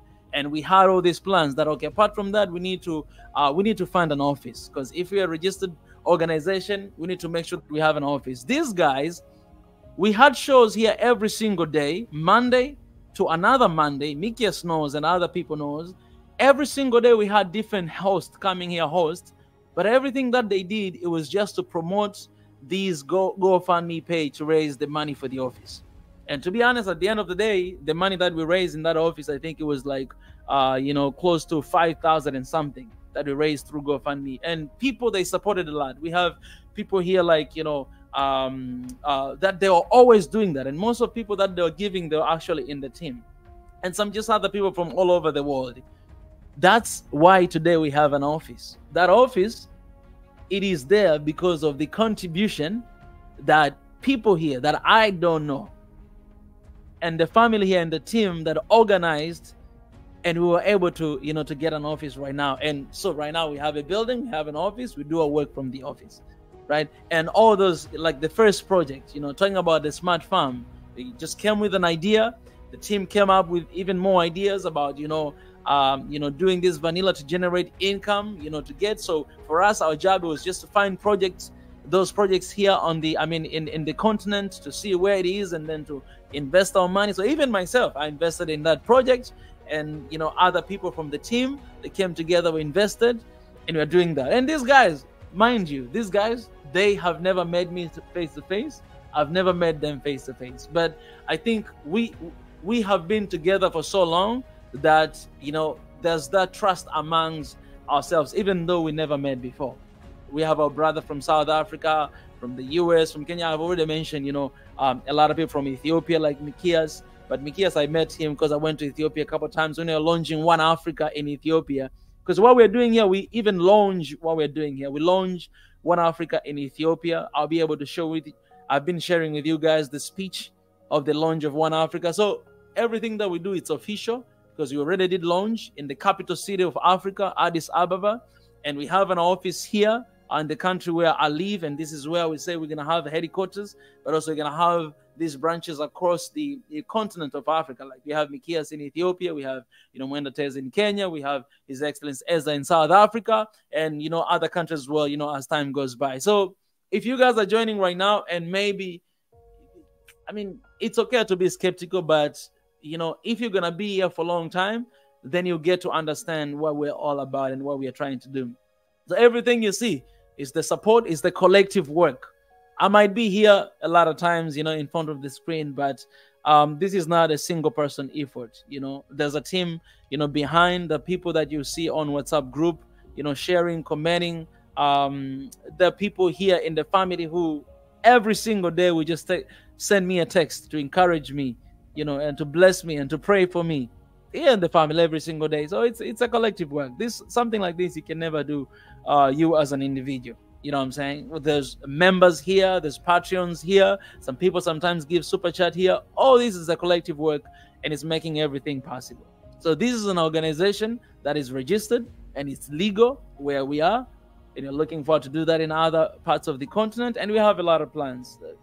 To be honest, we have a lot of plans. That's why I think even the suggestion that Mikado gave earlier, about supporting financially like Niger, these are things that we can actually do, because we just need to find legitimate, organization in Niger, to be in touch with them, and for us to play a role of, advertising and talk to people and supporting direct to those people. That whatever that financial support that is going to go to Niger, it doesn't have to come through us. It can go straight direct to that whatever organization that is in, Niger to support our people. So it's a lot, and it would take a long time for you guys to understand and to know what we're standing for. And if you want to know more, just go through our old videos. Forget about the videos that I share, for example, Pierre Lumumba or Yoweri Museveni. Forget about those. But there's a lot of live stream before that, and a lot of videos, a lot of work that we did when we went to Ethiopia last time, 4 times. If you go back in our old videos, our old streams, you'll be able to find, all of those stuff. And also, I've created like a playlist on our YouTube channel, so you can go to playlist on YouTube channel and try to find. Let me show you here, just to make it easier for you. If you wanna really know what we are all about. So if you go to our YouTube channel, I'll show you here. And if you go to playlist here, you'll find different playlists. All right, you find different playlists, so you'll be able to understand. Show them the WhatsApp link at the same time in the community. Oh yeah. So for instance, I'll show you. For example, here, this is the playlist called One Africa Podcast, and this is just me having conversation with different important figures in Africa, and if it is content creators or just business people, CEOs, founders of different organizations. That's one of the segments that I have here on Swahili Nation. So you can see here, like I had a conversation with Wodemaya. This was 1 year ago. Last year, you see, I had a conversation with this one journalist from Canada. Is my brother. His name is you remember his name, Mikias? His name is, he's very, Ethiopia loves him. Right. Yeah, Jeff Pierce. Matt's Coffee? Or Jeff Pierce, yeah, I have a conversation with him because these are very few people who, they're not African, but they've always been standing with Africa. I had conversation with Obang Meto from Ethiopia. I had all these conversations. If you go to this playlist, Wongel Zalem, Tunachek, updates on Mali, on Ethiopia, all these are conversation with different, influences and different people across the continent. So you can go, you'll be able to see those playlists. You'll be able to see one of the shows that were. Yo, what's up, Africa? One of the shows. How are you guys doing? Was with Wodemaya, but one of the shows that we're doing about countries. So getting to know different countries of Africa. So I've done that show talking to different Africans. So we've spoken about Burkina Faso, we've spoken about Burundi, we've spoken about Ethiopia, about Sudan, about Tanzania, about South Africa, about Nigeria, we've spoken about Ghana. And in all this conversation, I had people from those countries, and then we just went through the details of those countries, because we realized if we want to unite ourselves and to have one Africa in our generation, then it's very important to know about each other, to know our countries. So in that context, we had to have all this. If you go to playlists, you'll find a lot of videos to kind of like know what we've been doing. So we've been here for a while, and we've done quite a lot to bring that awareness and to bring our people together. Yeah, okay, yeah. WhatsApp link. So WhatsApp link, guys, joining the group. If you go the same channel, all right, okay. In the playlist, you'll find a lot of things. So you just go there and you'll be able to see. If you go to community, and if you go all the way down in these posts here, this is where the link is. Africa is the basic need for the rest of the world. You can just say Africa's basic need. If you tweet that, hashtag Mika Javal, hashtag One Africa. Right here, good news, here is our WhatsApp group. Yeah, so if you find this post, you see our WhatsApp group here and other social medias. I've shared this actually yesterday. So you can join WhatsApp group and just know that we've been here for a while. 4 years, and people have always been joining, and we're developing it together. as Mikia say, you know, one person might have started it, but you know, it doesn't take one person to have one Africa. It takes all Africans, and that's why we call Swahili Nation One Africa. Because the reason why it's Swahili Nation, the meaning, the literal meaning of Swahili Nation is One Africa. That Swahili was the language that used by J.K. Nyerere, the first president of Tanzania, to unite more than 121 tribes to be one people. So today in Tanzania, you find we don't have issues with tribes because of what he did, use the element of language to unite our people. So basically, Swahili Nation is that is one nation, is one Africa. That's why the goal of Swahili Nation is to have one Africa in our generation. So you are included, that person is included, everyone is included. And so together we call it SNOA, Swahili Nation, One Africa. Yeah, so that is it's very important thing. So whatever you guys concerns or questions you might have, anything, you join WhatsApp group. When you ask there, we have admins. We have people like Mikias there and so many other admins that some of them are here right now. Some of them, they're kind of not here right now. But whenever question you ask, you'll see people responding it to you, hopefully. And those are admins will be able to help you to, you know, to understand better. Yeah. And also you can even reach direct to me because I'm in the WhatsApp group, and whatever concern or questions you have, we'll be able to respond that. Yeah. So yeah, and hopefully we will come. You know, we were last year, we were working on the website, and we faced a little bit setbacks with that website because we wanted to bring out really perfect website. Like I've seen the prototype 1 and prototype 2 is like the perfect website. That these live streams, we won't even need to do it here on YouTube. We can do direct from the, you know, website. But we faced a little bit setbacks, you know, because of you know technology stuff. But you know, hopefully we'll be able to communicate with the people who are developing it and bring it back. So that's one of the goal, you know, to bring that website, and also eventually to have application for everything that we're doing, because we don't want to rely on YouTube and all these other social medias. And also, as you see, SNN, Swahili Nation Network media in 4 years, and we have already started to develop proposal for that media, right? So if you are in that media sector and you feel like you have an ideas, you've always you want to be part of that, join the WhatsApp group, hit me up, let me know, you know, what you have, and you know, we can, you know, we can have you as well in the team to develop these things for our people. All these things we are doing for our people, it has nothing to do with the person. All right. So yeah, these are a few things that I had to just share there for you guys to get to know, you know, what is behind this. It's not just here talking and talking. No, there are things going on behind the scene, guys. So sometimes you might not be able to see us here talking because we're working on the ground. All right, Mikias. Yeah, Fikadu, I'll give you guys a chance to just wrap up if there's anything that you'd like to share at the end, and then we'll be I'll be finishing here by myself.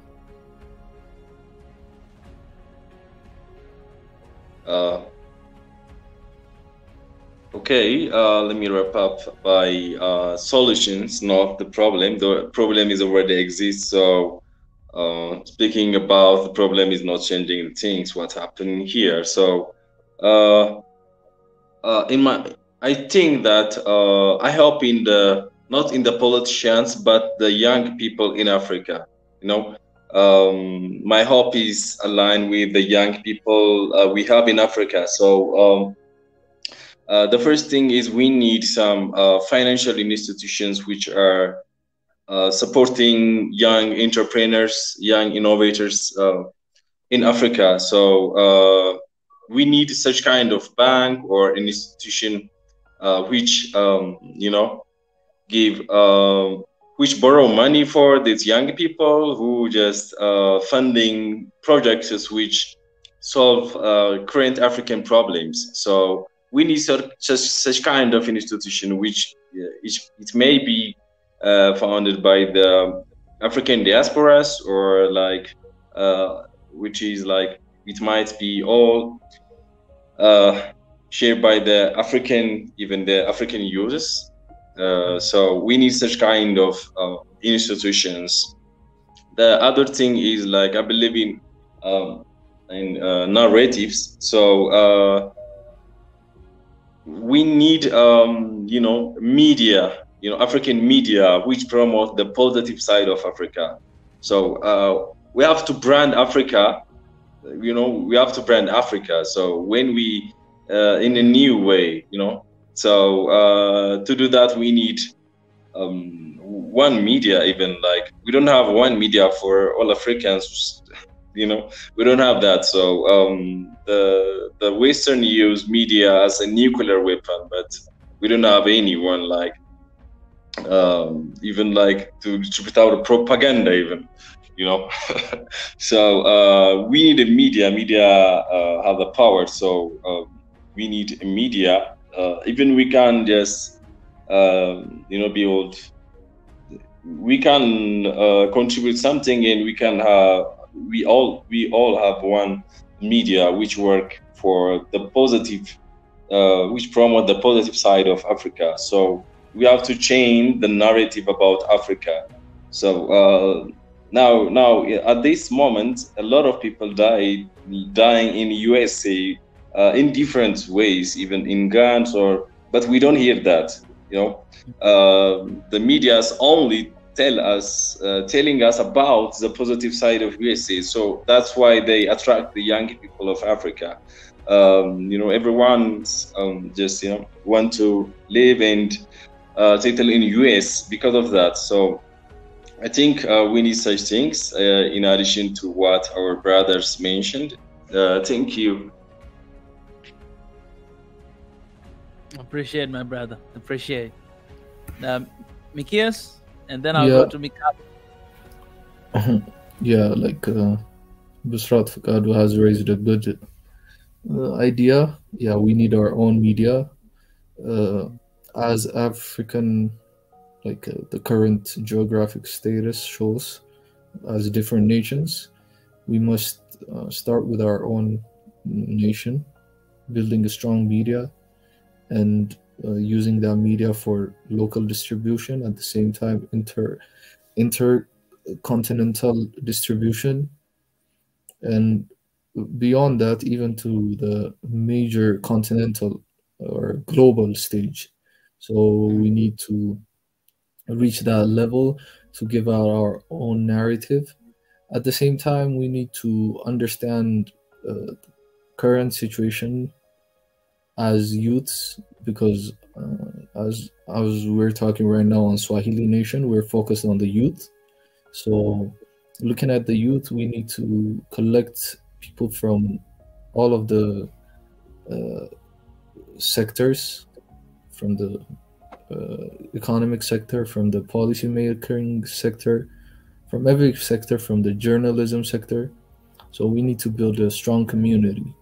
So Swahili Nation Network is very good, like how to say this, a very good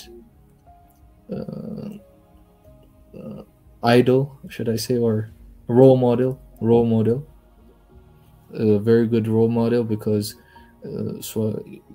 it's come a long way, Swahili Nation. So this could be a good role model for everybody in Africa or outside of Africa concerned about Africa, to build their own platforms such as this, maybe adding different values to their own to make it their own style, maybe give it a creative touch beyond this or different from this. So that's the main concern.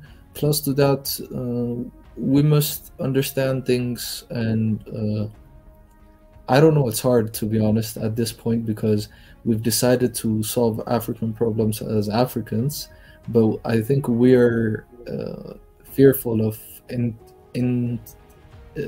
putting our hands in neighboring countries and so on.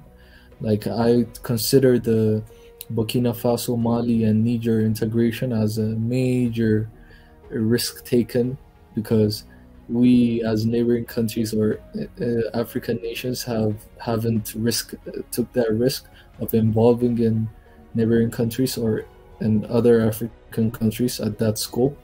So this shows us they're showing us as a good role model. I believe, I don't have more detail, but they're working more focused on military issues. But as our sister earlier said, we can work on the economic issues. Then we can be independent, because if I have a good market over here on my neighbor, I don't want to go overseas on the continental level. I can sell my product to the neighboring country.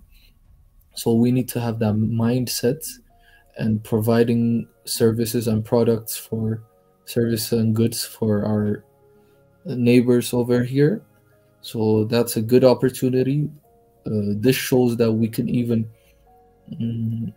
push the policymakers, because if you have a good market, let's say for example Mika in Tanzania, if you want for, let's say, good chicken, and Ethiopia has good chicken, if you provide a good demand, I can even push the government authorities to say, Mika wants this amount of chicken, so you must provide me a policy that and give me enough financial or support for me to produce it, because I am eligible and have the knowledge and the skill, and I just need some resource and policy to be adjusted for me to provide Tanzania's, or specifically Mika's, demand, and this will bring good currency and so on. So I believe us interacting in Africa, as I use the example, will open the eyes of the government even, I believe, and the policymakers, because we'll open the eyes that, okay, we can do this, so we don't have to steal from our people, we can earn enough. I believe at the end of the day, everybody, if they're living a good life, they won't steal. If they're living a good life, they won't do bad things, especially at the scope they're doing right now, because they're being bribed, because nobody in here is living a good life. So I'd rather sell my country and live a good life. At least human beings are very weak. So I believe we can push that kind of narrative and create that mindset on the policy and authorities, I believe. So us integrating in business is going to be very good. So we need to connect more. Maybe even I can give you an idea open on here. I don't think nobody's going to take it, because there's no stronger Swahili than Swahili nation right now. So you can even put out a post, put out a magazine. Like you can list out the top 10 companies, youth-based companies in every country, and you can list it out, and at the end of the day, let's say you pick out 10 countries and list out each country with 10 major, like in some industry, let's say the textile industry, 10 major companies in the textile industry. You can integrate them, like you can create a linkage, and if you post a news post or a magazine, then the one company that reads in Ethiopia and the other that reads in Tanzania will say, okay, let me work a joint venture with this company, so on. Like we can push this, and then like it or not, it will enter into the politics, and then the politics will be better. I believe the economy will be better. The cross-cultural integration will be better. I know it needs time, but I just wanted to put it in your mind and just brainstorm. So I just want to say that, and I'm done. Peace. Respect to you, Mikias, man. You know, you're a team, man. Your family. So I appreciate, the good work you are still doing, Yeah, plus I graduated. I didn't tell you, right? I made it, man. I'm finished. What are you waiting for, man? Come here. There's a place for you here. Got one seat here in the office. Yeah, I'm gonna talk to you. I'm gonna give you a call. I want to talk to you about some, so I'll give you a call. Good, and I just want to say, have a good one, guys. I have another place to be right now, so see you all soon. Keep up the good work, man. And my prayer goes to Ethiopia. I'll pray here at the end of the session later, for all these countries. So blessed up, man. Good job. All right. Mikado, I've seen you came as well. Do you have? Yes, it's me. I'm back. Yeah. So I just want to Yeah, I want to wrap up with that sentence, which is we have to like understand that we have to have generation which will sacrifice, and I think it will be us, you know. So we have to get entirely involved in what we said, because we like all the previous people say, we have excellent plant, we have like you know, project, beautiful project, we have many things that are beautiful, but we have to understand that it will be hard, it will be challenging, it will be, we have to be consistent, and we have to understand that we, as this generation, the, you know, fighting for this neocolonialism and all that stuff, we have to sacrifice ourselves, dedicated entirely ourselves into that, and that will be the key of success of all of this. So you know, we have to build, you was talking about that, about, you know, build trust, you know, because we are different people with different projects, but we have one mission, which is save our continent and be the you know, the help for it. So it was just that, you know, just understand how hard it will be, but how beneficial it will be, and that we are the, I don't want to say, but it's like we are the, say, the generation who will start again this new path for Africa. So it's a lot of work, it's a lot of investment, but I am pretty sure with all I heard that we are going to succeed in that, and I hope that will work. And as the other one said, you will be president, or I don't know, but you know, we have good ideas. So it's we just have to build trust between each other, understand that we have our own way of thinking, but we have the same goal, and the goal is that. So because the goal is the same, we can work together, and then maybe take our own path after. But for now, it's same goal, building together, working together, and then we will see beautiful results, inshallah. Yeah, absolutely, absolutely, absolutely. Thank you so much. Thank you so much, Mikado. You know, I like where I am right now because you know, one thing that I value the most, I think, is freedom. Freedom to make decisions, freedom to do what you know, what I think is right for my people, without reporting to anybody else out there to go that, hey, I need to do this, can I get permission? No, when I do this, I'm go ahead and doing this. That's the way that God, you know, really wired me. And you know, that's why we started this, and I love it. I love, because I feel like, you know, we can.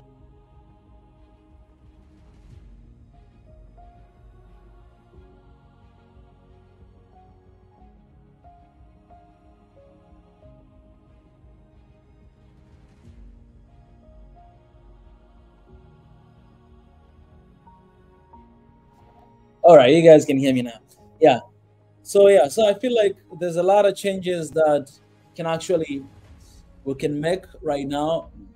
You know, this idea of a lot of us Africans have in our mind that, you know, you need to become a leader and to make change does not really make sense. Whatever you are right now, you can actually make change. You don't have to become a leader. I had that mentality as well, that, you know, when I become 45, I'll run for the office, I'll be a leader and all this stuff. And then I asked myself, what am I going to do from now until then? Then I realized that I can actually be president outside of the White House, or I can be Africa's leader outside of the AU's building. You know what I'm saying? I don't need to be inside those walls to be a leader. No, I can use my passion. I can believe my purpose. So for me, the reason why I was born is to unite Africa. That's what I believe. Because when I look at the pattern of my life, ever since I was a little kid to where I am, I've always been uniting people. Always uniting my family, always uniting my friends, always uniting this and that. I've always been doing it. I've always been seeking for unity in everything, even before I started to do this mission. So it took me a while to find out my purpose, but now I know that I was called for this, and so I'm just living that, and I'm using everything I can to do that. I dedicated my entire life, because what I started is not even this. I have a degree in economics, and also I studied Islam as well, so I kind of like have 2 degrees, but and I'm not even a Muslim. I shared this story before, but here I am talking about the unit of Africa. Yeah. So I believe everything, our education, our experiences, the life experiences, and everything that we are going through is the chapters that God is writing our stories to use for a greater cause, to use for something that He wants you to do. So talking about Africa, I think one of the things that we need to decolonize ourselves is economic dependence, and I think that's our struggle right now. We are still colonized in that area, talking about AIDS and loans. And I believe maybe that's one of the reason why I went and I studied economics. That's what I studied for 4 years, actually. It was the country that I studied it takes 4 years. So to be honest, God is good. And for me, I'll always give praise to Him, because when I was studying these things, I did not even know why I was studying.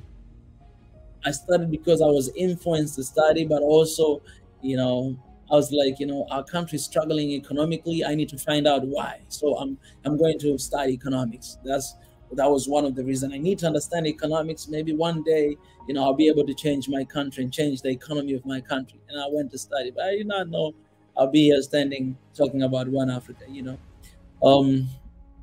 But everything is connected. Looking right now, like Steve Jobs said, you can always look at the houses like backwards, and you cannot really, like, you go somewhere and then when you look back, you're like, oh, it makes sense. That's why I went through that, and went through that.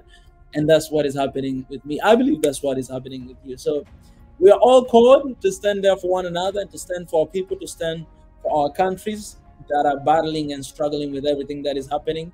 And I am grateful for you guys to joining and to just be there to support. You guys have a brilliant idea today. It has been a very productive session. So what I'm going to do, I'm going to follow up with those people who gave suggestions. You guys, you are in our WhatsApp group. These guys, some of them have already started to private chatting with them to actually put it into action. Because last year, our policy was, I'll show you guys. Last year, our policy was, I'll show you something. Something is going to be really good. Last year, our policy was, 2023 was a year of action for us. A year of action. That was our policy, a year of action. And what we did is, everything we spoke, we put it into action. And we're having meetings like every single Sunday to talk about it with the team. And we did a lot last year. We did a lot. This year, kind of like, we're not having those meetings every single Sunday and all this stuff, but things are still moving in a different direction. And I love the way things are moving forward. So having all this energy right now and all these suggestions to repeat all scientists we have in the group.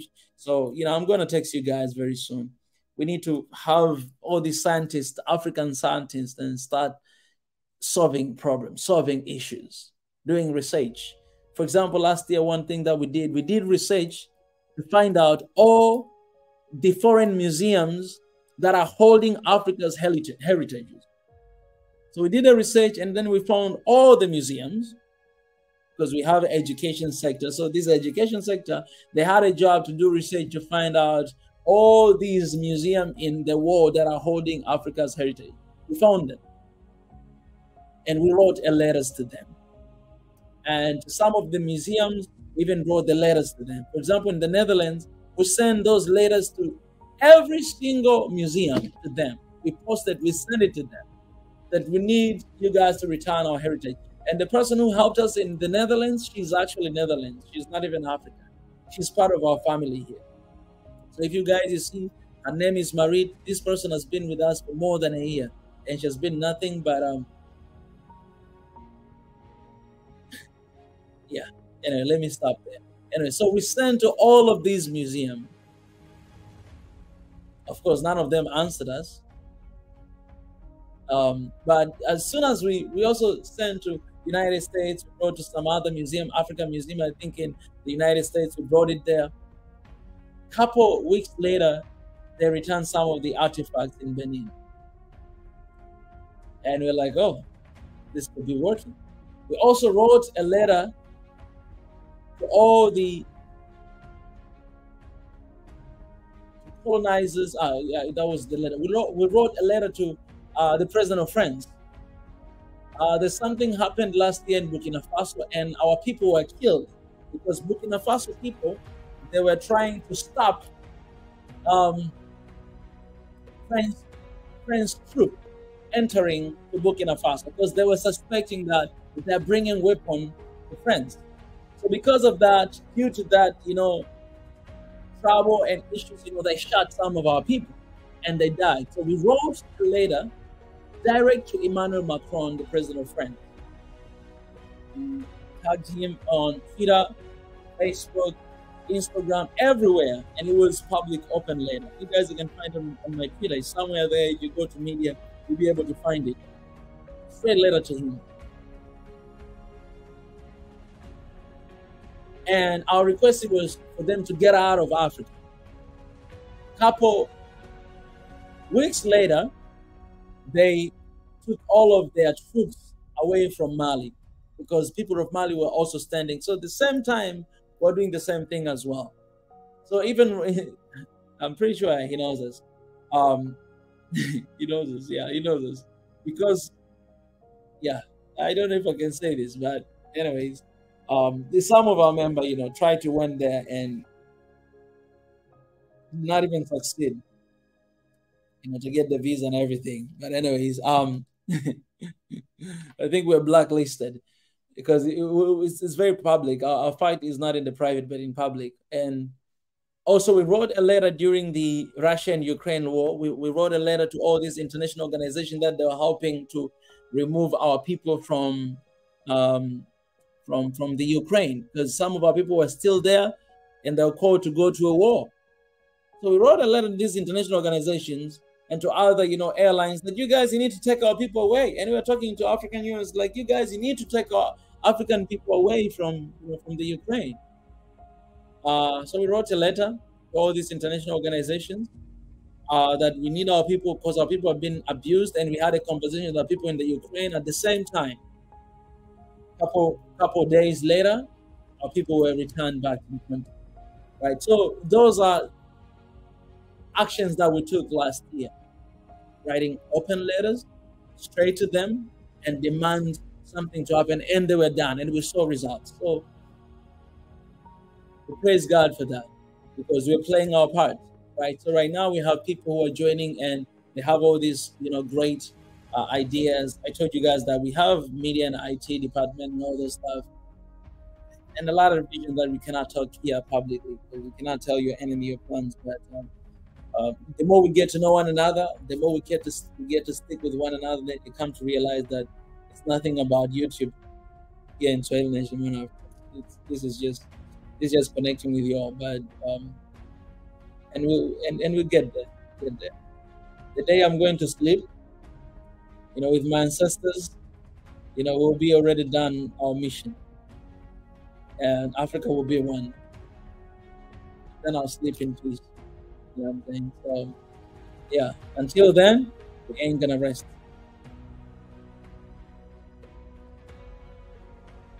Yeah, I'm trying to find one of the videos to show you guys.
Oh, okay.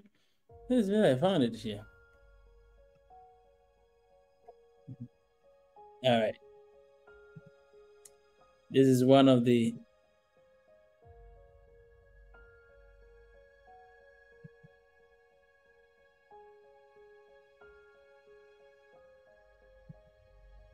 all right, guys. So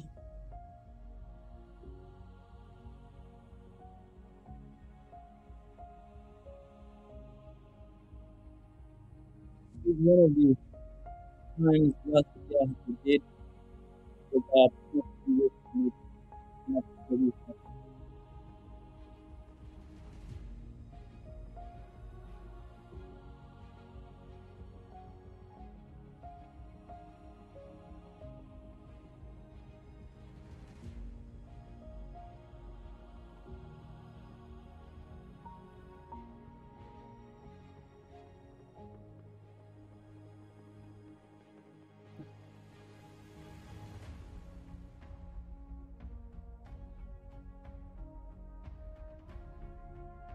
all right.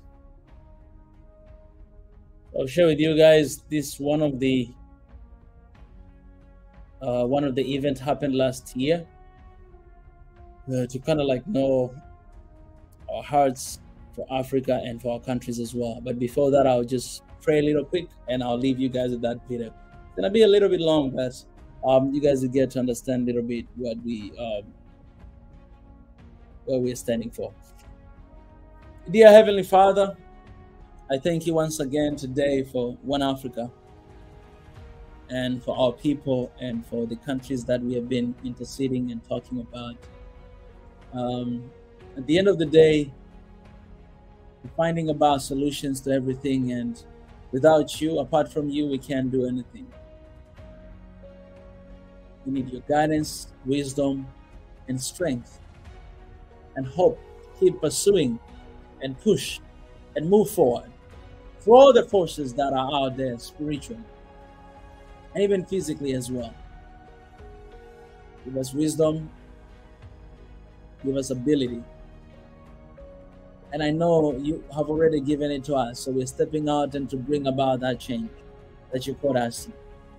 I pray for everybody who's joining here today. I pray for our brothers and sisters who are going through these tragedies right now.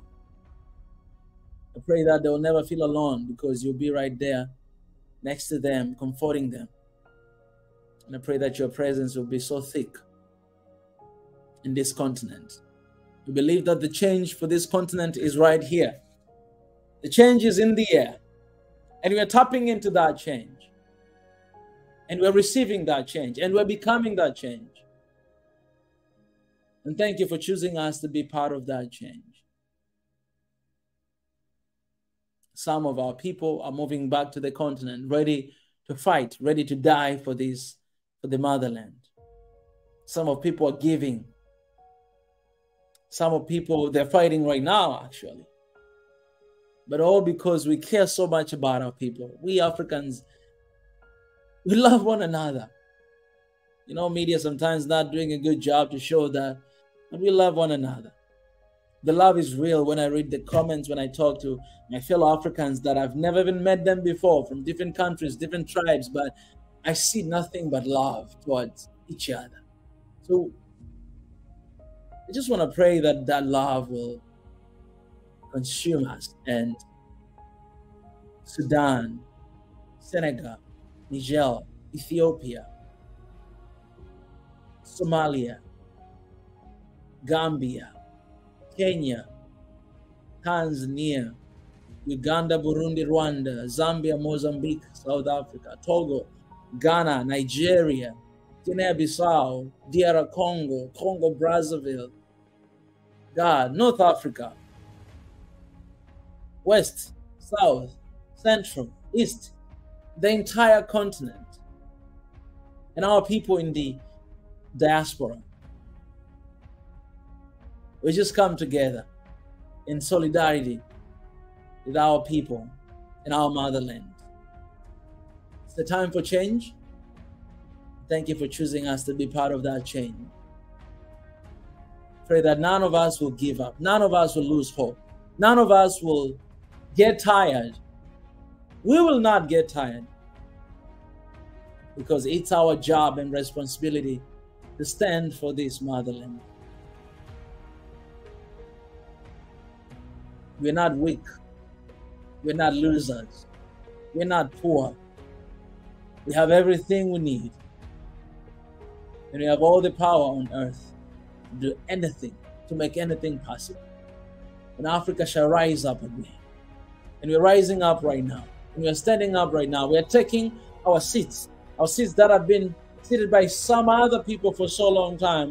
We're regaining back our strength. We're regaining back our influence. We're regaining back the power that has been stolen from us for so long. The identity that has been stolen from us.